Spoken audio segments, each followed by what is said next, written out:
You're watching the Action Sports Jax 24/7 network. Now it's time for the Brent and Austen Show. Well, there it is. Buster Brown signs a 3-year, $33 million deal reportedly. Jags confirmed the signing, and now they've got their secondary pretty much all set for 2026. And we've got other news, like what a game in the ASUN Championship. And we've got JU playing for an ASUN championship trip to the dance tonight. We've got high school basketball. Providence wins the first state title in about a decade around here. And we've got more teams playing this week. Oh, yeah, it's Players' Championship week. And congrats to Bobby Kennen. He is now the full-time head coach at the University of North Florida. Interim tag removed. Nick Morrow will join us actually in the 11 o'clock hour to talk more about that. And Maxx Crosby. Oh, that was started the weekend? Was that on Friday? Wow. I thought that was like 2 weeks ago now. The Maxx Crosby news. What else is going to happen here on a Monday? Brent Martineau here. And Austen Lane. Fight camp coming to a close, by the way, as it's almost taper time. And March 21st will be the fight in London. So hopefully get ready for that and feel pretty good inside 2 weeks to go. Yeah, man, feel great. Body's on point, mind's on point. Just finishing up the last week here in Orlando, making sure, everything's, in terms of I don't say the script because it's not a script, right? But in terms of the game plan and everything, everything's on point, man. So, yeah, I'm excited. It's been a long time coming. I feel like I've been in camp forever, but thankfully, body feels 100%. So that's all that matters. And by the way, you leave for London. What do you on Sunday? Yeah, so I'll be leaving this Sunday, correct. Yeah, so you'll get over there and settle in. What's the weight at, Delphonic wants to know? It's where it needs to be and then some. I'll just say that much about it. Yeah, I mean, the way that it's looking right now, I shouldn't be having any issues at all with the weight cut, and I should be able to eat the entire fight week as well. So my nutritionist is very happy with that. Oh, nice. So you got just give everybody a little bit of background. Last fight you were at what, like 250? Yep. And obviously to weigh in, you got to get at, is it 206 you got to weigh in at? 206 is the light heavyweight limit when it's a non-championship fight, which obviously this one will be. So yeah, 206 is the limit. Okay. And then you can balloon back up for the fight, obviously. But yeah, just got to weigh in on next Friday. You'd have to weigh in at 206. Correct. Yeah, and during this camp, I've gotten down to the point where I would, like, during camp where I've only had to cut like 8 pounds at one point. Now I'm a little heavier than that point after sparring, but that's kind of the range that I'm in. So it should be a really, really easy weight cut. Yeah, good stuff. Good update there. The story of the day, at least so far, is the Jags, who we thought would be quiet, actually make a little noise on a Monday morning. Monteric Brown, Buster Brown, he gets a new deal, 3 years, 33, probably a little higher than I think most. Delphonic had predicted more like $9 million, I think, and he's usually our money guy. But I think the price was going up a bit for Buster Brown, and the Jags said, hey, we want to keep him. What's your reaction to it? I'll be honest with you. I thought if you had asked me at the beginning of the weekend, I think I told you last week, I thought if they were going to sign him, they would have had it done maybe toward the end of last year instead of right now. So I wouldn't say I'm shocked. I knew they wanted to at least, they would love to keep him. But I thought maybe testing the market, go get the money as much as you can when you're a 7th round pick. And it looks like he could have probably got more on the open market.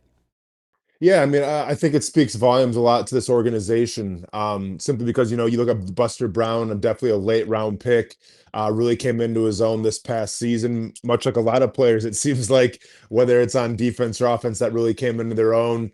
And you're talking about a guy who, by all indications, does everything the right way, is a great teammate, and instead of testing the open market, maybe coming back to Jacksonville for even more, opted to go, you know what? I like it here. I like my role here. I like the culture here. I'm going to stay. And you're putting a little blind faith, obviously, in how things work out, because coordinators can come and go, right? I think a big reason why, Monteric Brown is staying is simply because of Coach Campanelli. Now, hopefully, Coach Campanelli can stay, the next couple of years or so he doesn't get called away to a head coaching job. But I just think it speaks volumes in terms of, and we can go ahead and call it a hometown discount, just because we don't know what the open market would have been. And if you're getting ready to be a free agent, why wouldn't you want to try to test that out to try to get to the highest bidder and then maybe come back to Jacksonville? So as far as I'm concerned, this was a hometown discount. And once again, I think that speaks volumes from a regime going into its second year and you're already getting hometown discounts. That's a really great sign for this franchise. Yeah, here's what I really like about this move. First of all, I love it for Buster Brown. I love these stories, right? He's a seventh-round pick, and when you're a seventh-round pick in NFL money, you don't make a lot of money, and so you got to play your way in. You got to make the team a couple of times. You've got to survive regime changes. You've got to survive defensive scheme changes. He was drafted in 22, so he's Mike Caldwell, then Nielsen, then Anthony Campanile. I mean, that's a seventh-round pick surviving all that. Got a little Dewey Wingard kind of story as an undrafted guy to be able to survive all those changes. And then you got to parlay that into a deal. And he did, and he gets paid. I mean, that's the beauty of sports right there. That's the beauty of the NFL dream of what Monteric Buster Brown is able to do. So really happy for that young man. He's a quiet guy, but a good player, and you see the development. Should be happy for the organization. It's a draft and develop guy. Not this regime, but obviously this is what you've been begging for a long time, is say, hey, where is that seventh-round guy, sixth-round guy, fifth-round guy that has really turned out and worked out for the Jags? And so, I think it's good on both sides, organizationally and for the player. And then the other part of this to me is just it's a sign of situation and a sign of, to me, we had Anthony Campanile on the show last week, how much money he's helped make some guys, Austin. Because if Ryan Nielsen's still the coach, Buster Brown never gets this deal. He's a man-to-man guy, and Buster doesn't thrive in that. You get Campanile in here, Buster thrives in the zone. In this scheme, he's a terrific scheme fit. He has a really good year, and I think much like Devin Lloyd is going to really cash in the next day or so, and maybe the next few hours, Buster Brown's able to cash in as well. And I think Anthony Campanile deserves a lot of credit for helping at least those two guys make some money. Oh, yeah, man. It's when we interviewed him. That's why I asked him, do you think Devin Lloyd's going to send you a big paycheck? Because Devin Lloyd really should. I think Coach, Campanile really saved Devin Lloyd's career in a lot of ways and is going to make him a very high-priced and paid individual. And the same thing can be said for, Monteric Brown, Buster Brown, as I like to call him. So I'm excited, man. And I understand, I'm sure there's other names floating out there, right, that Jaguars fans want and everything. And we got to remember, keep within reason. This isn't Madden. You got to keep it within the salary cap for the most part, even though you can always maneuver things around. But I think this it's a great re-signing. It's a re-signing of a player that I think was kind of pivotal in you winning 13 games last year. And a player that's not even, I think, officially come into his own yet. He's still trying to figure things out a little bit in this defense. So how could you not want him back? I understand maybe it's not the sexiest name like a Maxx Crosby or all these names being thrown around, but I think it's a name that the Jaguars need, and it's a name that's going to help you on defense with this team. Yeah, it's good stuff. Hamby, jump in on this, man. What do you think? You like the idea that they kept Buster Brown? Yeah, I like the move. I remember we talked a lot about it last week, and I said, when you're trying to make a deeper run in the playoffs, you don't really want to be conceding and a bunch of different positions. You think you're probably already going to be conceding will linebacker, running back as well. I don't want to see cornerback thrown in that mix, and I'm glad they re-signed him, $11 million. My initial reaction was maybe a tad more than we were expecting. Let me preface by saying $1 or $2 million here. I don't care. You don't care. Nobody should care. It's not our money. It's NFL money. It doesn't exist. However, everybody responded to be like, well, he was going to get 14. It was on the open market. It was a huge deal for Gladstone. Okay, just because he's going to get $14 million on the open market, everybody's going to get overpaid on the open market. If you hit the open market, you're going to get overpaid. It's kind of how it works, especially in a year like this year where everybody says the free agents are not that great. Just the class overall is not that strong. So if he was worth 8, you got him for 11, but he could have gotten 14. The deal is not that great of a deal, but again, who cares, I guess. Yeah, I guess, listen, at the end of the day, people say 10 to 14 million. I have no idea how they know that. Who knows? We would have to wait to see what they would have got. And maybe that is true. And by the way, McDuffie just signed for $30 million a year, so I wouldn't. That doesn't surprise me if that's the case. That didn't surprise me. That was a huge deal. Did that surprise you? Get your attention. $30 million a year now is the average for the high dollar shutdown. I mean, is McDuffie shut down, Austin? Is he? I mean, is he in the Surtain breath? You know. I mean, yeah, absolutely. Yeah. Yeah, that surprised me. I didn't know he'd reset the market like that with that deal and the trade. And I probably just don't watch McDuffie enough, or you sleep on the defense anyway of Kansas City sometimes outside of Chris Jones.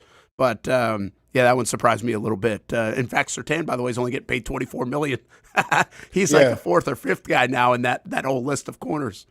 Yeah, I mean, listen, like, does it justify it? I mean, that's what you had to pay. That's what the market dictates, right? Especially with inflation and everything. Now, if they're playing the Houston Texans again, I mean, Nico Collins might have another field day against them. But I think for the most part, yeah, McDuffie is one of the best corners in the league.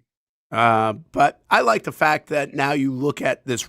You take a McDuffie, you could have a shutdown guy, and now hopefully the Jags have that guy in Travis Hunter. The beauty is they might have that guy on a rookie deal. And that rookie deal where he was drafted, by the way, still like $10 million a year. Pretty hefty for an early first-round pick in year number 2. But now their whole secondary, Jordan Lewis, Buster Brown, Travis Hunter, and, I mean, you would say Jarian Jones is probably their fourth guy. And they're all, I mean, that's going to be like $25, $26 million for that whole group. So secondary you feel pretty good about, Austin. And you add Ransaw in, right? I mean, I think you feel – overall, you got to feel pretty good. There are 2 holes on defense. One's going to be the one left by Devin Lloyd, and the other one's going to be not necessarily a hole because you have bodies, but what are you going to do at the defensive tackle position to feel like you can upgrade? Other than that, this defense is set, right? No, without a doubt. And I think, the big question with Montaric Brown coming back or not was going to be like, yeah, you do have other pieces, but then do you got to address it early in the draft? Do you try to look at free agency and get somebody else? Like this to me it solidifies that, hey, we're all set at the cornerback position unless we want to, draft late round. And, maybe get like a guy sparingly in free agency who's like a low tier type of dude. But besides that, you're all set and you have a vision. And once again, it's not necessarily putting it on hope that you hope the draft shakes out how you want it to. You hope maybe in free agency a guy falls to you and wants to come play for you. Like, this is a sure thing. So I'm all for it.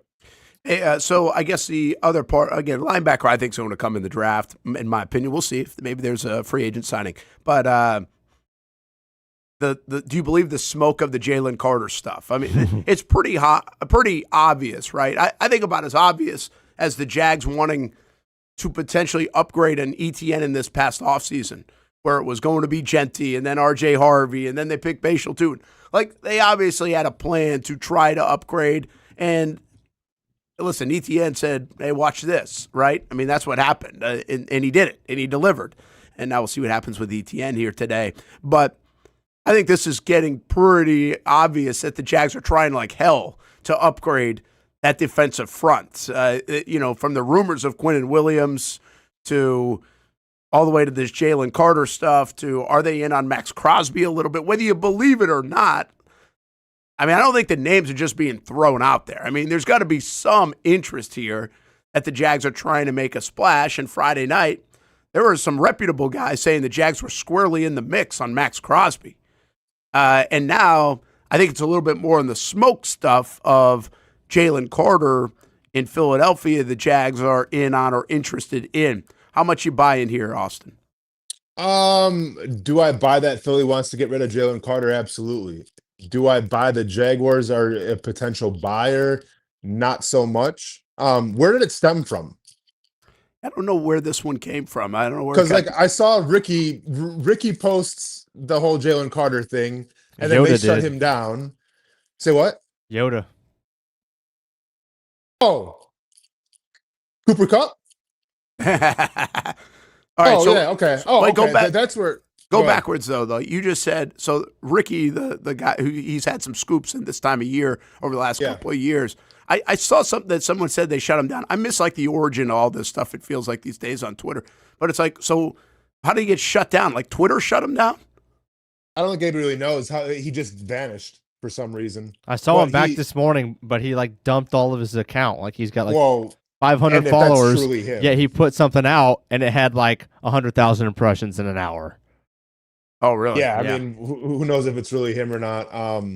Because these days, I mean, it costs nothing to get a blue check mark or whatever the case. Listen, with Jalen Carter, yeah, would that be an exciting get? I think so. But then I'm also asking the question of, does he fit this Jaguars team? Is he intangibly rich? Is a guy last year who was responsible for, and once again, I'm not saying I don't want Jalen Carter in Jacksonville. I think Jalen Carter would be a great, I mean, come on the field play kind of speaks for itself. But then when you dive deeper into it, I mean, is James Gladstone, Tony Baselli and company, are they interested in a guy last year with the whole spitting incident? Are they interested in a guy who still has the allegations in terms of the car accident stemming from college? Are they still interested in a guy who was questioned for not really taking his workout seriously in the offseason? Are they questioning a guy who got a little bit in trouble against the Rams on that field goal block with that taunting penalty? Are they questioning the guy who, against Chicago, had to get in front of the media and say, yeah, I'm just not playing really well right now, right? So I think,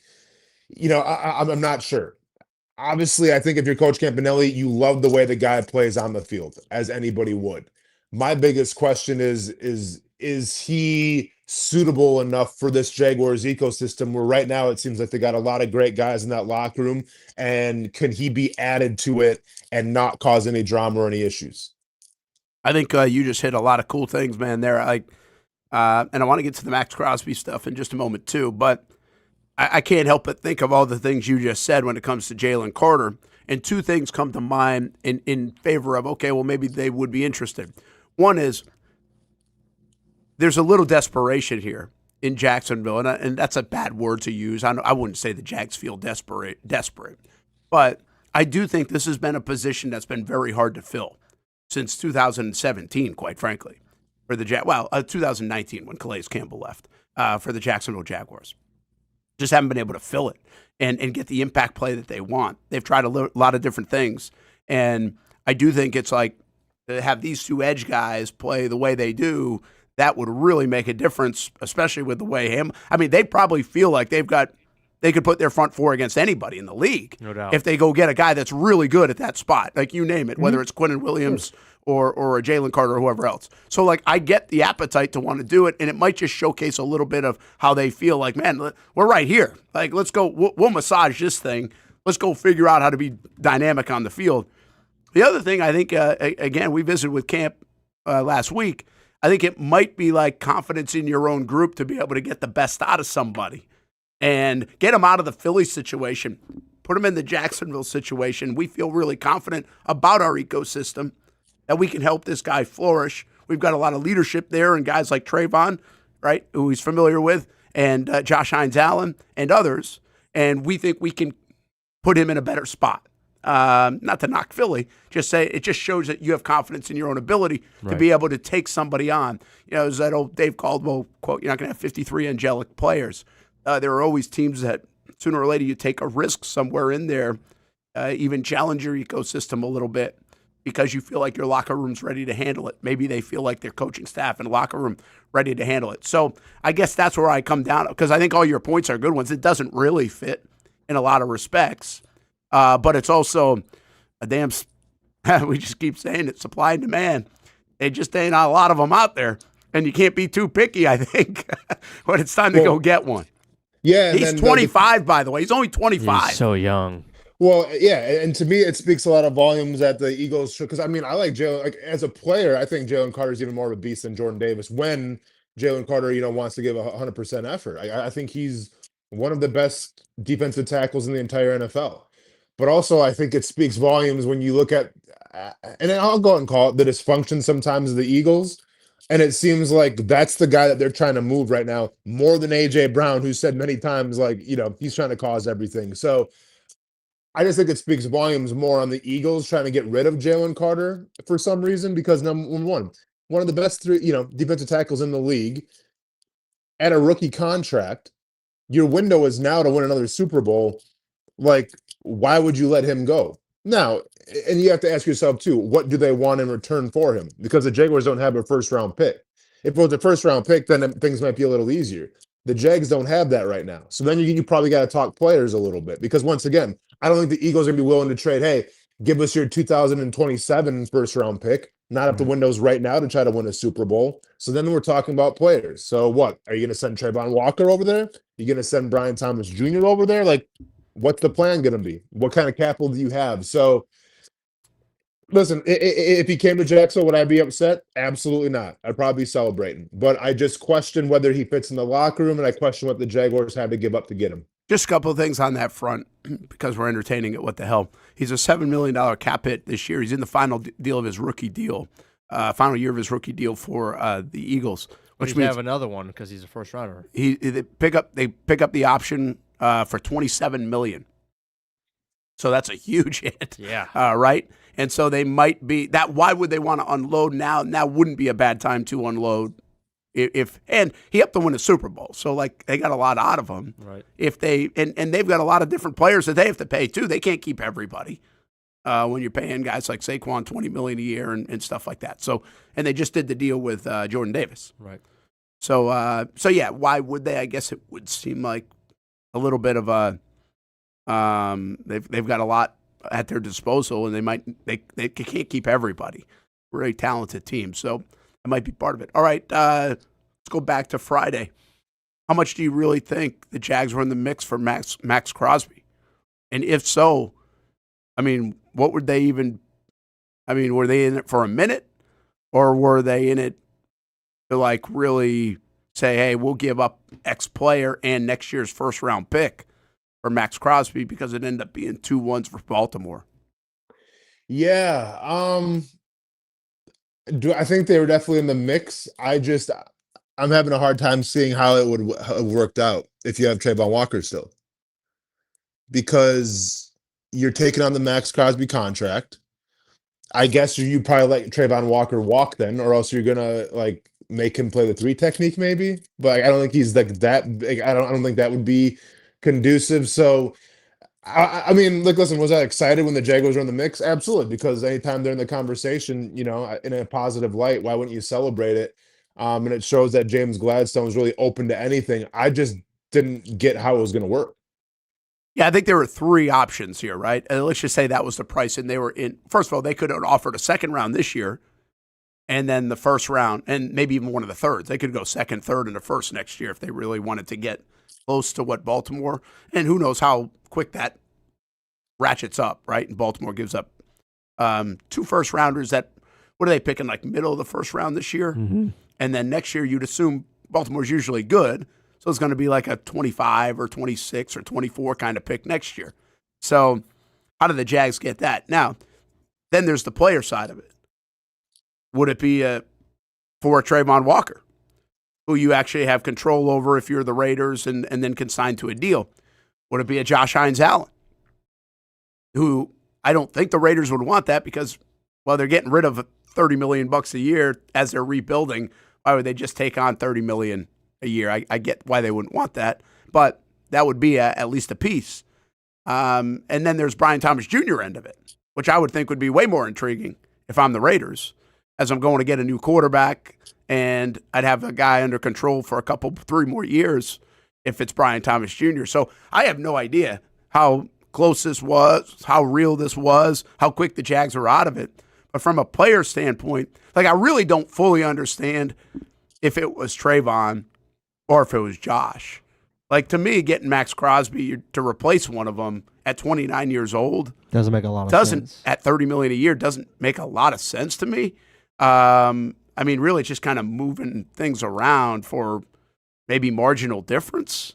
I would think you add to it. I would have thought you kick Trayvon in at least more, and then you become more dynamic in that 3 technique spot, and you have versatility to be able to move those 4 guys around. Well, 3 out of the 4, Devon Hamilton going to play nose. So that's where. So I would have thought it would be more like Brian Thomas Jr. That you would have at least dangled if player would have been part of it. But I have no idea. I just think it's kind of an interesting thing to think about. Yeah, I mean, I needed BTJ after trading away Jacoby Myers. I know. I go towards more. It was probably Trayvon Walker. Yeah. Yeah, 25-year-old player. That would be a win for. Because you wouldn't take on Josh Hines-Allen, because then with that contract, it's essentially you're just you're putting a hat on a hat. It's the same thing, right? I mean, I get Maxx Crosby's numbers are a little better, but I'm sure they are.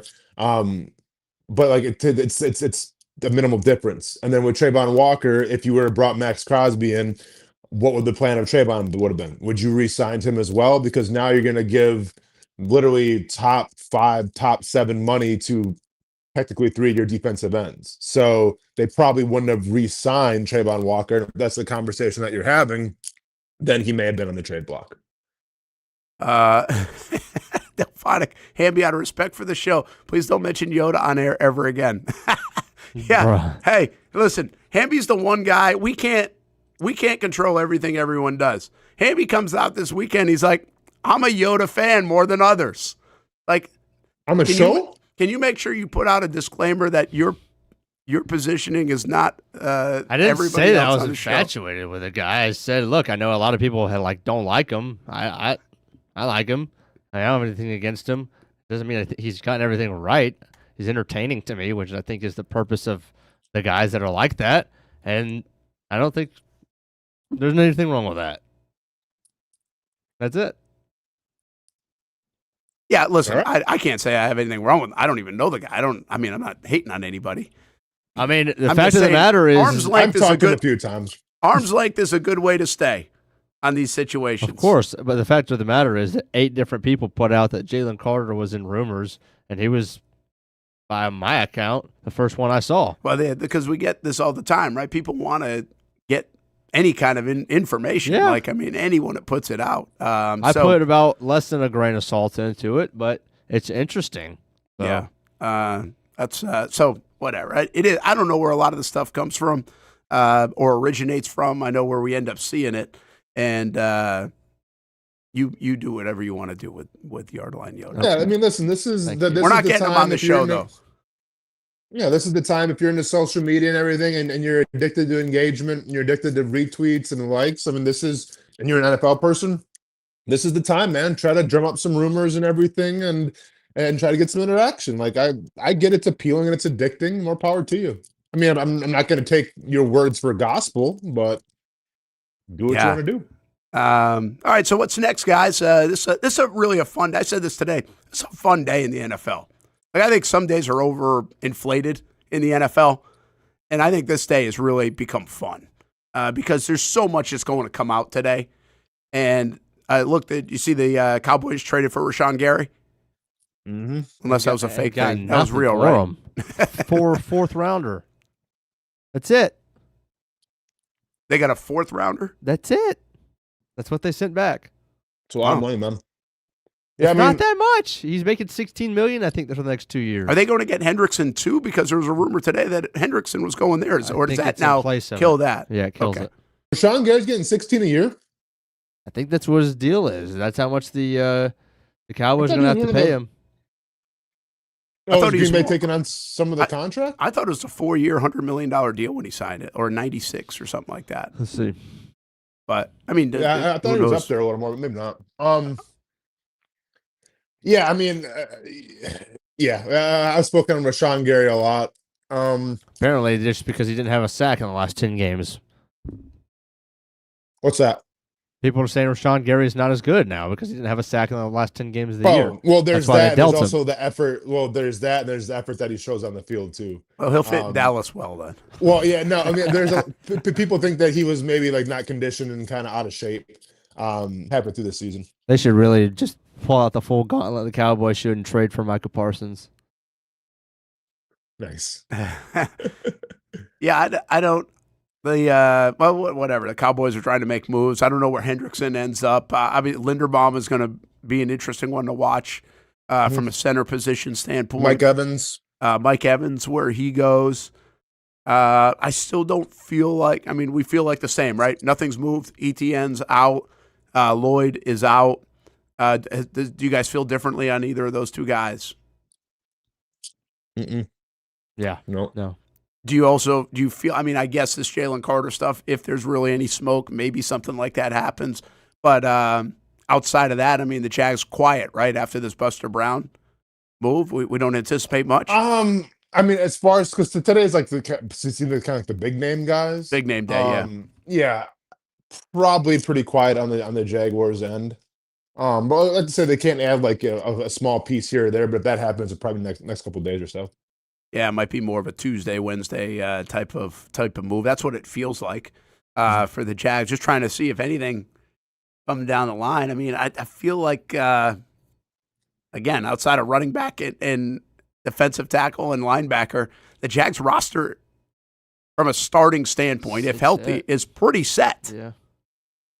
And I don't know where they upgrade, where they're not stuck contractually, or quite frankly, I think they have a lot of good players. I think they like a lot of good players on their team. I think individually you could upgrade on the offensive line if you really wanted to individually. But I think as a group, they love the depth they have there, and I think continuity is going to be kind of king there for the Jags, and I think they're pretty happy with what they've got. I mean, heck, this regime is now invested in everyone but Ezra and Anton, and the play of those two guys was pretty good last year. So I would think they're pretty happy with them. Yeah, I mean the one spot where if it financially it would make a little sense is a linebacker spot, and Quay Walker is a guy who's worked with Coach Campanelli in Green Bay and everything, and I think in terms of versatility, does he give you the Devin Lloyd effect in terms of the big playmaking ability? I mean, that's up for debate, but I think in terms of fitting the Jaguars defense, I could see a guy like that who I believe was a captain and a pretty good leader in that Green Bay Packers locker room. That could be an option. I don't think they're bringing him back. The last time I checked, now, I think that's been the one that's been rumored with Campanelli's relationship up there too. That would make some sense. It just feels a little pricey. Yeah, it does. Depends what the price is going to be. Yeah. At the same time, if you would have asked me this time last year, I think a lot of people would have said, including myself, that Quay Walker's a better player. So obviously, the monster Devin Lloyd had put him over that. But it's like if there's no reason that the Jags couldn't take Quay Walker and believe that they can't make him into a Devin Lloyd. I would say that. They're similar in terms of, I think, athleticism, in terms of their ability to blitz, play the games in the blitz and everything. Like, yeah, I think there's a lot of similarities there. But once again, like financially, I don't know if it makes a lot of sense how much he's commanding. Hey, the big news this morning, Tua is designated June 1st, which basically means they can push some of the huge money, like $99 million money that still needs to be paid out over the next 2 years. This is going to break the bank even more than Russell Wilson's dead money deal was in Denver. So Tua is gone, which is pretty interesting. Well, it's not surprising, but I think it's fascinating that you've got Tua, Kyler Murray, Kirk Cousins. I don't know if he really is in that group because of his age and everything else, but even Malik Willis. I think you've got quarterbacks out there on the open market that almost feel buyer beware to me. Like if I was a team that needed a quarterback, Austin, I'm not sure I'd want any of them, but I like the idea of the names. How will it work out? Geno Smith too. How will it work out for these guys? Do you think somebody's going to really make a splash and investment on any one of these? Yeah, I mean, if you're talking like, I think Kyler Murray probably gives you the most sure thing of what you're getting. Now, whether you like that or not, that's on you.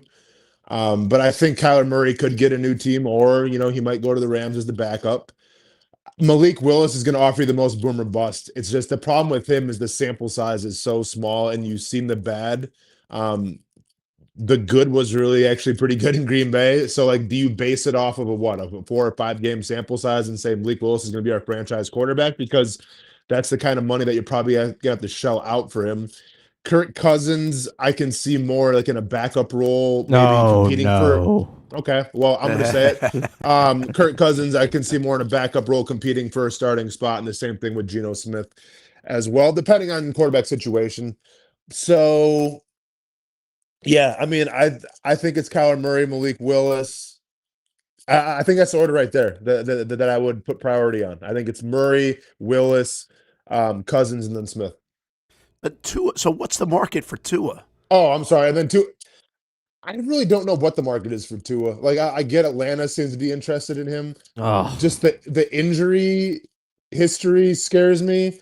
The fact of like what it looked like, even when you had one of the best running backs in the game, and even I get Tyreek Hill went out last year, but he was playing for what, a quarter of the season, and what that looked like, and you had Waddle, like I'm not sure if I'm buying into Tua, which is wild because a couple years ago he led the league in passing, but I think it's a long ball from grace, and once again with those concussions, I'm not sure if I trust him right now to be the leader of my team. Has anybody ever had two quarterbacks on the same roster left-handed? Penix and Tua. It's interesting. And I wonder if that actually is one of the reasons they might be interested, because you do have to change a lot of stuff, right, when your quarterback's left-handed. Oh, yeah. Or at least the way you kind of view things. And so I wonder if that would be one reason they could be interested. I think you could get a bargain on Tua, at least to give it a shot. But, I mean, I'm just telling you, he just doesn't infuse confidence. None of these guys really do. Kyler Murray does. To your point, Kyler Murray in the right situation seems dangerous. Kyler Murray in Atlanta or Minnesota, I think, would make a lot of sense. Yeah, and it feels like he would scare you, you know? How about, Kyler Murray in Indianapolis? Wasn't that floated a little bit last week? Would that scare you in Indianapolis? In terms of once again, in terms of the quarterbacks that they could go after and bring to the Colts, yeah, he probably scares me the most. Yeah. Like, I mean, because like people are saying Malik Willis possibly to the Colts, like I'm gonna be honest, we've seen Malik Willis in the AFC South before. We know how that went out. So like, I'm not as scared as Malik Willis as I am at Kyler Murray. Yeah, I totally agree with that. I think Kyler's way more dynamic in my opinion, and just more gifted, I would say. So, yeah, that would give me a little bit of pause, I think, if Kyler Murray went to Indianapolis. But the Malik Willis things, I think the Malik Willis is really inflated. Maybe I'm wrong, but think about a couple of guys that like Malik Willis. Really, isn't Geno Smith probably one of the closer comps to Malik Willis in terms of guys that, well, it's not at the same trajectory, but. Well, Malik Willis is dual threat, though, ain't he? Well, yeah, I'm not trying to compare styles. I'm just saying, like, Geno Smith was a guy that maybe you thought could be a franchise quarterback. Then he was really a backup quarterback, and then he came on with Seattle, and then Las Vegas gave him a shot. So not stylistically. It just doesn't happen very often where you draft a guy, Malik Willis, in Tennessee. He can't really make it. And then he's the backup guy that performs a little bit okay in Green Bay, where a lot of guys have had success. And now he's going to all of a sudden be your guy. Like, it's just not a story that seems like I don't know. I'd buy against that, I guess. That it works out. I would too, but Sam Darnold also says what's up. And Darnold's another example that it can work. A little bit different trajectory with all the different teams, but yeah, I get it. It's all about situation. He was seeing ghosts for a while. Yeah. If Malik Willis came to the AFC South, I'd be like, well, at least Matt LaFleur Matt LaFleur, he's not coming. It feels like he got a lot out of him in those spots. Let's see. What do we got? What do we got on the chat? Oh, the A said they'd give him a shot. Yeah, they did. They were open to it. They said we still got his rights. How bad do you feel for Minka Fitzpatrick being traded from the Dolphins to the Jets? Yeah, that's a weird move, right? Like, what did they get for that? Do you remember? A seventh. Oh, okay. So they didn't give up much. No, and then they signed him to, I believe, a $3 or $40 million deal. The Jets giving him a lot of money. I believe he will be Cisco's replacement. Okay. I don't know. Minka Fitzpatrick all of a sudden is moving all over the place. He's gone from, I feel like, a really good player to a guy that's now nobody wants to keep. But 3 years, $40 million. Crazy. Yeah, getting traded within the division.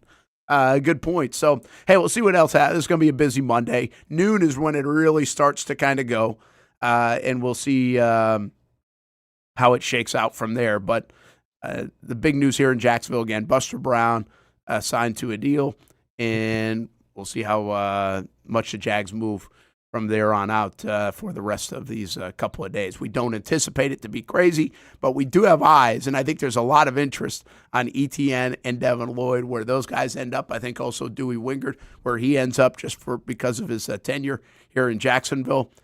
And maybe the Jags surprise us. We're still waiting. I will say this. On the weekend, I started to feel the splash was like going to happen with the Jacksonville Jaguars. And now I don't know if I feel it as much, but we'll find out if that is the case. A little bit more from the weekend. Hey, Austin, you I know Hamby's locked in. You watching any of this World Baseball Classic? Nah, man. I've been watching spring training, but I haven't checked out the World Baseball Classic yet. Really? Wait, what? Hasn't got to you, huh? You've been watching spring training, but not the WBC. Correct. Dog, you're 101. I mean, I'm following the Brewers, man. Harrison's pitching out of his mind already. Like the Brewers' rotation's already looking great. Jesus Made is on fire, but like I don't think he's old. Like I don't know. It's weird with him because you call him up right away. Like, I'm a Brewers fan, man. I'm following the Brewers. Terang playing well in the World Baseball Classic. Yeah, Bryce Terang's doing his thing, and the dude that they just drafted from Italy that hit the home run. I can't remember his name. Maybe you know that one. An Italian? No, I didn't watch the Italy game. Oh yeah, you guys been really following it. Oh my. Nobody cares about Team Italy right now.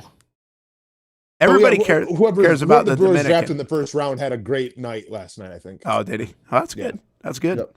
I mean, you are getting some new guys on the radar. I mean, 17-year-old dude is pitching Blessed in high Trinity. school, playing against a Judge and getting a double play ball. It's great theater, man. I mean, it's a lot like the hockey that we talked about with the Olympics, or the Four Nations really worked out well, right? These things are working in some sports. I mean, you had somebody who was it? Oh, Kiki Hernandez, who's played in 5 World Series, said he thinks this is a level up from the World Series. Okay, Kiki, hold on. Well, he said because of the name across his chest, he's playing for Puerto Rico, I think it is. Mm-hmm. And I mean, means a lot to some of these guys. Means so much, and even for the United States guys, Scooball's thinking about making another start. He's talking to his representation. He ain't happening.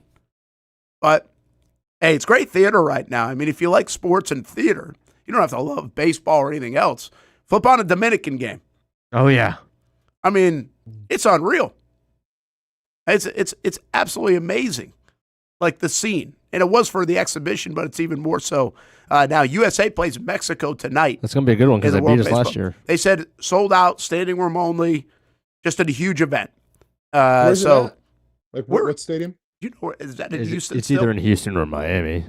I think they've been playing in Houston, so my assumption it's in Houston. Probably still there. But yeah, place has gone nuts. So hey, good stuff. All right, we'll let you run. We'll be back at it tomorrow with you for an hour down in Orlando. That's hopefully I have some more to talk about tomorrow in free agency. Of course we will. We'll have plenty. There'll be a lot going on. I'm saying for the Jags. Yeah. Oh, we'll see. Mm-hmm. Sounded like a prediction right there. Oh, Austin, didn't it? Maybe he's getting some text. We'll see what happened.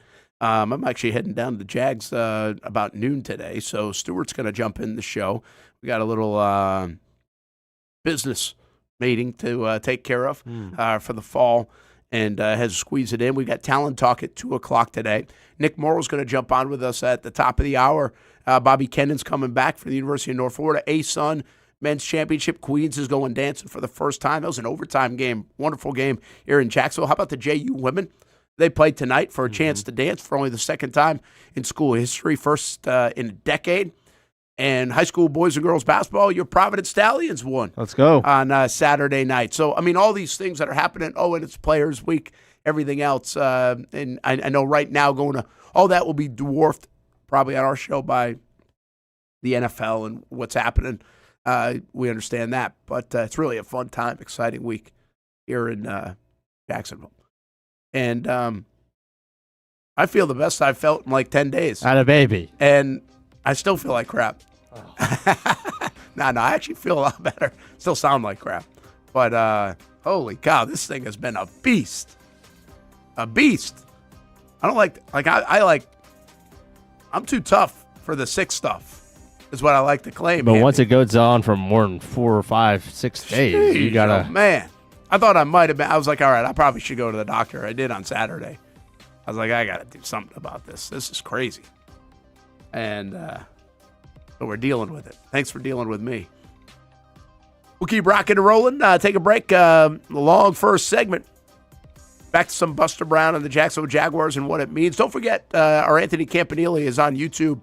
Isolated it there on our YouTube channel if you didn't catch it last week. So talking more about the continuity on defense and great for Providence. Crazy that the boys haven't had a state champ in a decade here in Jacksonville, but they got a chance to celebrate, and they've done it on their home court basically, at the University of North Florida in their hometown. Been a great event so far. People raving about the basketball championships being at UNF, and we got more of it tonight. We'll tell you who's playing the rest of the week when we come back. Nimnicht is synonymous with Jacksonville, and now in 2026, Nimnicht is celebrating 85 years of partnerships with you. Longevity equals trust, and you want a car dealership you can trust. Thousands of vehicles sold, generations of families, all part of the Nimnicht family of dealerships. My family has been part of the Nimnicht family for almost 20 of those 85 years, and I've told you about all the different vehicles that we've purchased. But it's not about the cars and the trucks. It's about the service and also the Nimnicht relationships that expand all around the community. Congratulations to Jordan Matthews, our committed to the uncommitted player of the year. Nobody but Nimnicht. They are there for you and your causes, your car buying experience, and they are there for you 24 hours a day at NimnichtBuickGMC.com. Experience professional grade with big inventory and even bigger savings. And Jacksonville's only Car Bravo certified dealership. Nobody but Nimnicht for 85 years. This milestone belongs to you, Jacksonville.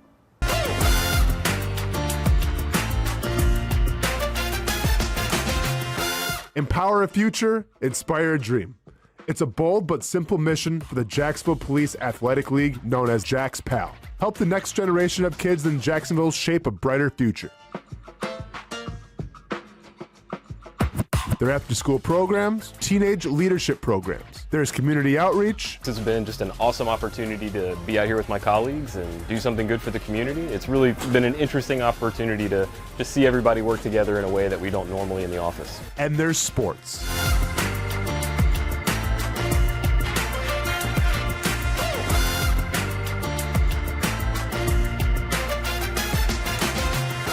There are also ways you can help the next generation with a donation of any kind. Just visit jaxpal.org to get more information. Empower a future, inspire a dream with Jax PAL.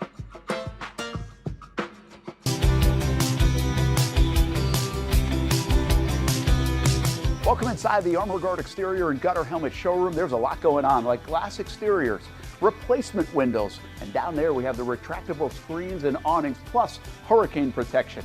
Let's talk more about those gutters, and to do that, we bring in Kevin. He's the owner, he's the expert. Why Gutter Helmet? Well, Gutter Helmet is truly the only maintenance-free product. It lets the trash and debris go on the ground, the water wraps around and goes inside. Unlike filters, they sit on top of the gutters, and the trash and debris build up on top of filters, which requires maintenance.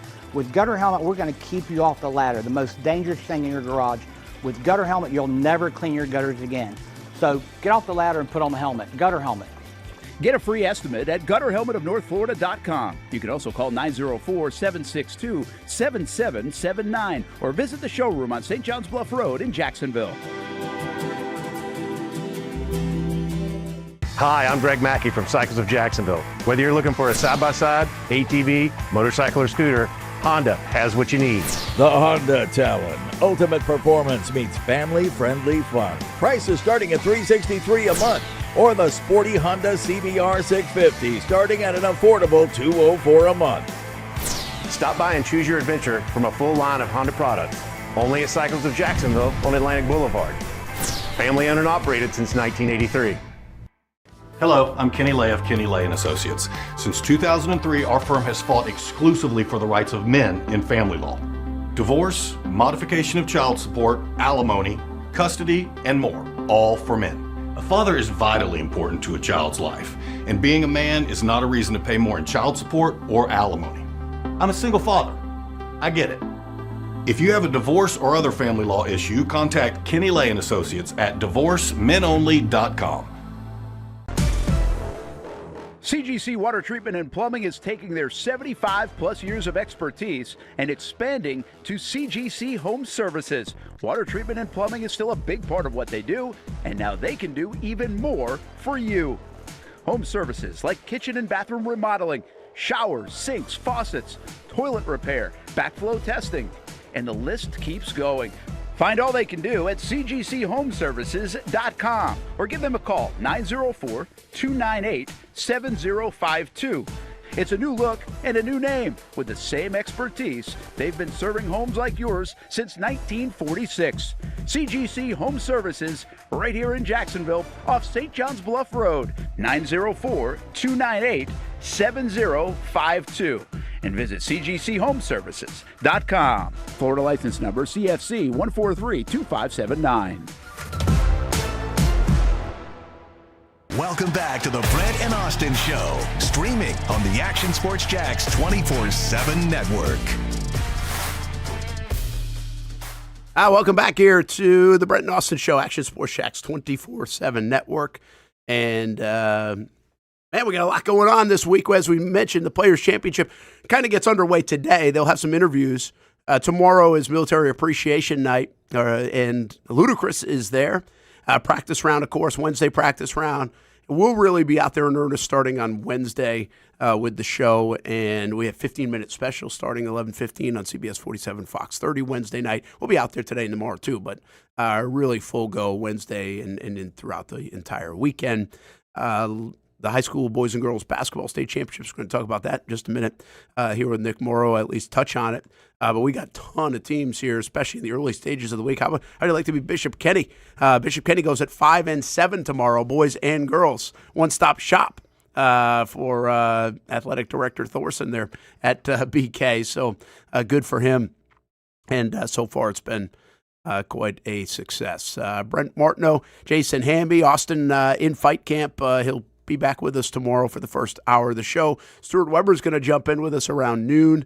And don't forget, we've got Talent Talk coming up at 2 o'clock with all things Ospreys. And we're going to talk some Ospreys right now on the show with athletic director Nick Morrow, who, by the way, is also heading out to the Haight Invitational. The Haight is a premier golf collegiate event at Sawgrass Country Club, and a really cool thing, Saturday, Sunday, Monday, leading right into the Players' Championship. Shifted this a couple years back, and it's really worked out well. Got two of the elite collegiate players like in the whole land out there this weekend, but also a quality field once again, including the UNF Ospreys. Great event out there at the Haight. Yeah, no doubt, and I appreciate having me, Brent. And it is it's a top 10 collegiate event in the country, and there's a group of alumni and those interested in making that event and UNF special that really invested in it a couple years ago and really created this format where it's 3 rounds of 18 leading right into week. And so all the players will get tickets for tomorrow, and they'll go out there and watch the practice round, which is really neat. Last night we had a coaches dinner at Glen Kernan with all the coaches and Mr. Haight. And then tonight there's a beach bash at the Sawgrass Country Club, their beach club, and another event. And so really building so much around the quality event itself. And, and Q School takes place at Sawgrass. And so it attracts more high-level golfers as well. And so we've got, I didn't even add up the number of ranked teams that we have there, but we have the number 1, number 2 team in the country. We got Virginia, Auburn, got Alabama, got LSU, who I think was leading the pack coming into today. I haven't checked today's leaderboard, but just really, really quality golf. Yeah, Ben James, Jackson Coyven, by the way, two of the best names in college golf and in this place. So it's a great event. I mean, and that's what you got to do all those other things to make it a marquee event. Right. And really we have all the resources right here to be able to do it. We do. There's nothing like it. And so, again, they built it up really well. And our goal is to make this the premier event in college golf. And the fact we got PGA Tour headquarters right here. PGA Tour U is heavily involved in what we're doing, and so depending on how they grow and what direction they take, we want to be right alongside with them. All right, that's a master of burying the lead in terms of why we have Nick Morrow in today, the University of North Florida athletic director, and Bobby Kennen. I think it was cool to see the reaction over the weekend once you made this official. Take the interim tag off and make him the full-time head coach at the University of North Florida. I guess the simple question is why the decision? Yeah, not an easy decision. And, it's I was hoping it'd be an easy decision when we did it at the beginning of the year. And Bobby and I have had very honest conversations about that. At the end of the day, we do not evaluate our programs just on wins and losses. It's just a bad approach, and I know that's where the world has gone. and everyone wants that instant gratification, whether it's social media or whether it's just society in general, whatever it is. I just don't believe in that. It's more about taking that holistic evaluation of each program. And so, what caused those wins and losses, or lack thereof wins? Is the program broken? Leadership? Is it roster? What exactly has created this? Because when you start digging into those, it's pretty obvious what the deal is and what the situation is, whether it's a salvageable situation, it's something we can build on. And so when we really started diving into the program and what Coach Kennen has done since he's taken over, he has led that program the right way. Like, he has held those kids accountable, disciplined, taken everyone and automatically assumes he's going to be Driscoll. He's not. He's not. If you go out to the practices, you watch them compete, it's a different team. The values are the same at Driscoll, which everyone loved, everyone appreciated, full of integrity and just a value system and how he runs that program. He had to sit a guy for a half because they didn't follow the rules of the team. That cost him his ability to potentially be at his best. So be it, because we're doing something bigger than just winning a basketball game. And so when we really started evaluating that, realizing that he was put in a really tough position, being named in May after the roster was already built, after that whole carousel had finished. And so then we're like, okay, we also built that roster with zero NIL dollars, and you start looking at the landscape across the league, and the average is 300 to 500,000 from what we can gather. Some are even more than $500,000, and all we have is cost of attendance in Austen in it. That fair? Are we building the right roster? Injuries came into play. His projected starting point guard, 7-footer, who had been in the program for a year, getting ready for this season, and he's out for the year, and so start adding this up and be like, okay, if we're going to invest in this program, do we do it with somebody new? So totally clean house, come in with somebody new and build it from there. Or do you go with somebody who leads the right way and is an AD, and I guarantee any AD out there, if they saw the way he ran the program, that's what you want out of your coach. So it's like, okay, we know what we're getting there. How about giving him the resource and giving him the opportunity to prove that this is a championship program? We're backing Bobby. We're going to back him with resources, and there's no more excuses. We will be resourced in the upper half of our conference, and our expectation is that we turn it around next year and that we're finishing in the top half, if not competing for a championship next year. And I believe we can make that turnaround instantly. You also take a look at what he's done from a recruiting standpoint. He signed 3 freshmen with his interim tag, including a 6'10" guy out of Miami that we're really excited about, including a 6'8" wing. And then he's got a beat on a couple JUCO players. Now we have money to go in and retain the part of the roster we want to retain. We've had a lot of conversation about what that looks like. And then we have additional money to go into the portal and get a couple difference makers. This team will look completely different next year. This program will look very different next year. And we're ready to get after it. We know that UNF and Jacksonville's hungry for UNF basketball to be good and sustain success, and we're building it to do that. Well, that's a great explanation. I mean, really, you answered a lot of questions. One thing I thought of, I was like, you made this decision relatively fast. I mean, the season ended just a few days ago, and you made this official over the weekend. But I'm thinking of that, and I was like, wow, why? So how'd you get to that so quick? Because I think it's a tough decision to make, and you even said that. But, I mean, I guess you've been watching this all year and thinking about all these different things. Did you want to get it done quickly for a specific reason? Yeah. With this, it might have seemed quick, but this has been a long time that I've since been last May dwelling on it. Yeah, I mean, you go back to the press conference in May, I talked about how we were going to back Bobby, and I wasn't going to talk to anybody else during the season until we got into conference play and saw where we were at. And I did not talk to anybody until the first week in February. And again, I was honest with Bobby about that I made some phone calls and I had some great conversations with potential candidates. The whole idea behind that was so we could move quickly if we decided to go a different direction. And at the end of the day, like, give him a chance because he had that opportunity. I'm going to give him a legit chance. I'm not sure he got a legit chance this past year. So I want to give him a legit chance at this job and building a championship program. This opportunity by removing interim. So I did not want to wait. It was either going to be all right, Bobby, we're going to go look for someone else, or Bobby, you're the guy. And there was a lot of work being done in the background, a lot of obviously thought and prayer into what the right thing is. The last thing I want to do is drag this out too. Yeah, what's the reaction? I mean, I've seen the positive stuff. And listen, people want UNF basketball to be good. It was 11 years ago yesterday. You guys went dancing in 2015, but it's the only time. And it knocked on the door several times, but they don't want to watch Queens go yesterday. It wants to be the Ospreys, and nobody wants that more than you. What's the reaction from a very dedicated fan base about the University of North Florida to see this news of Bobby Kennen? Yeah, it's been overwhelmingly positive. You know, there's going to be a few people that don't agree with it. That's going to be any decision I make. That's just part of being in this seat. Absolutely. You know, you're not going to make everybody happy. But, you know, I didn't make this decision in a silo either. Like, I got a boss, you know, that I talked to about this. There's board of trustee members that I confided in my thought process.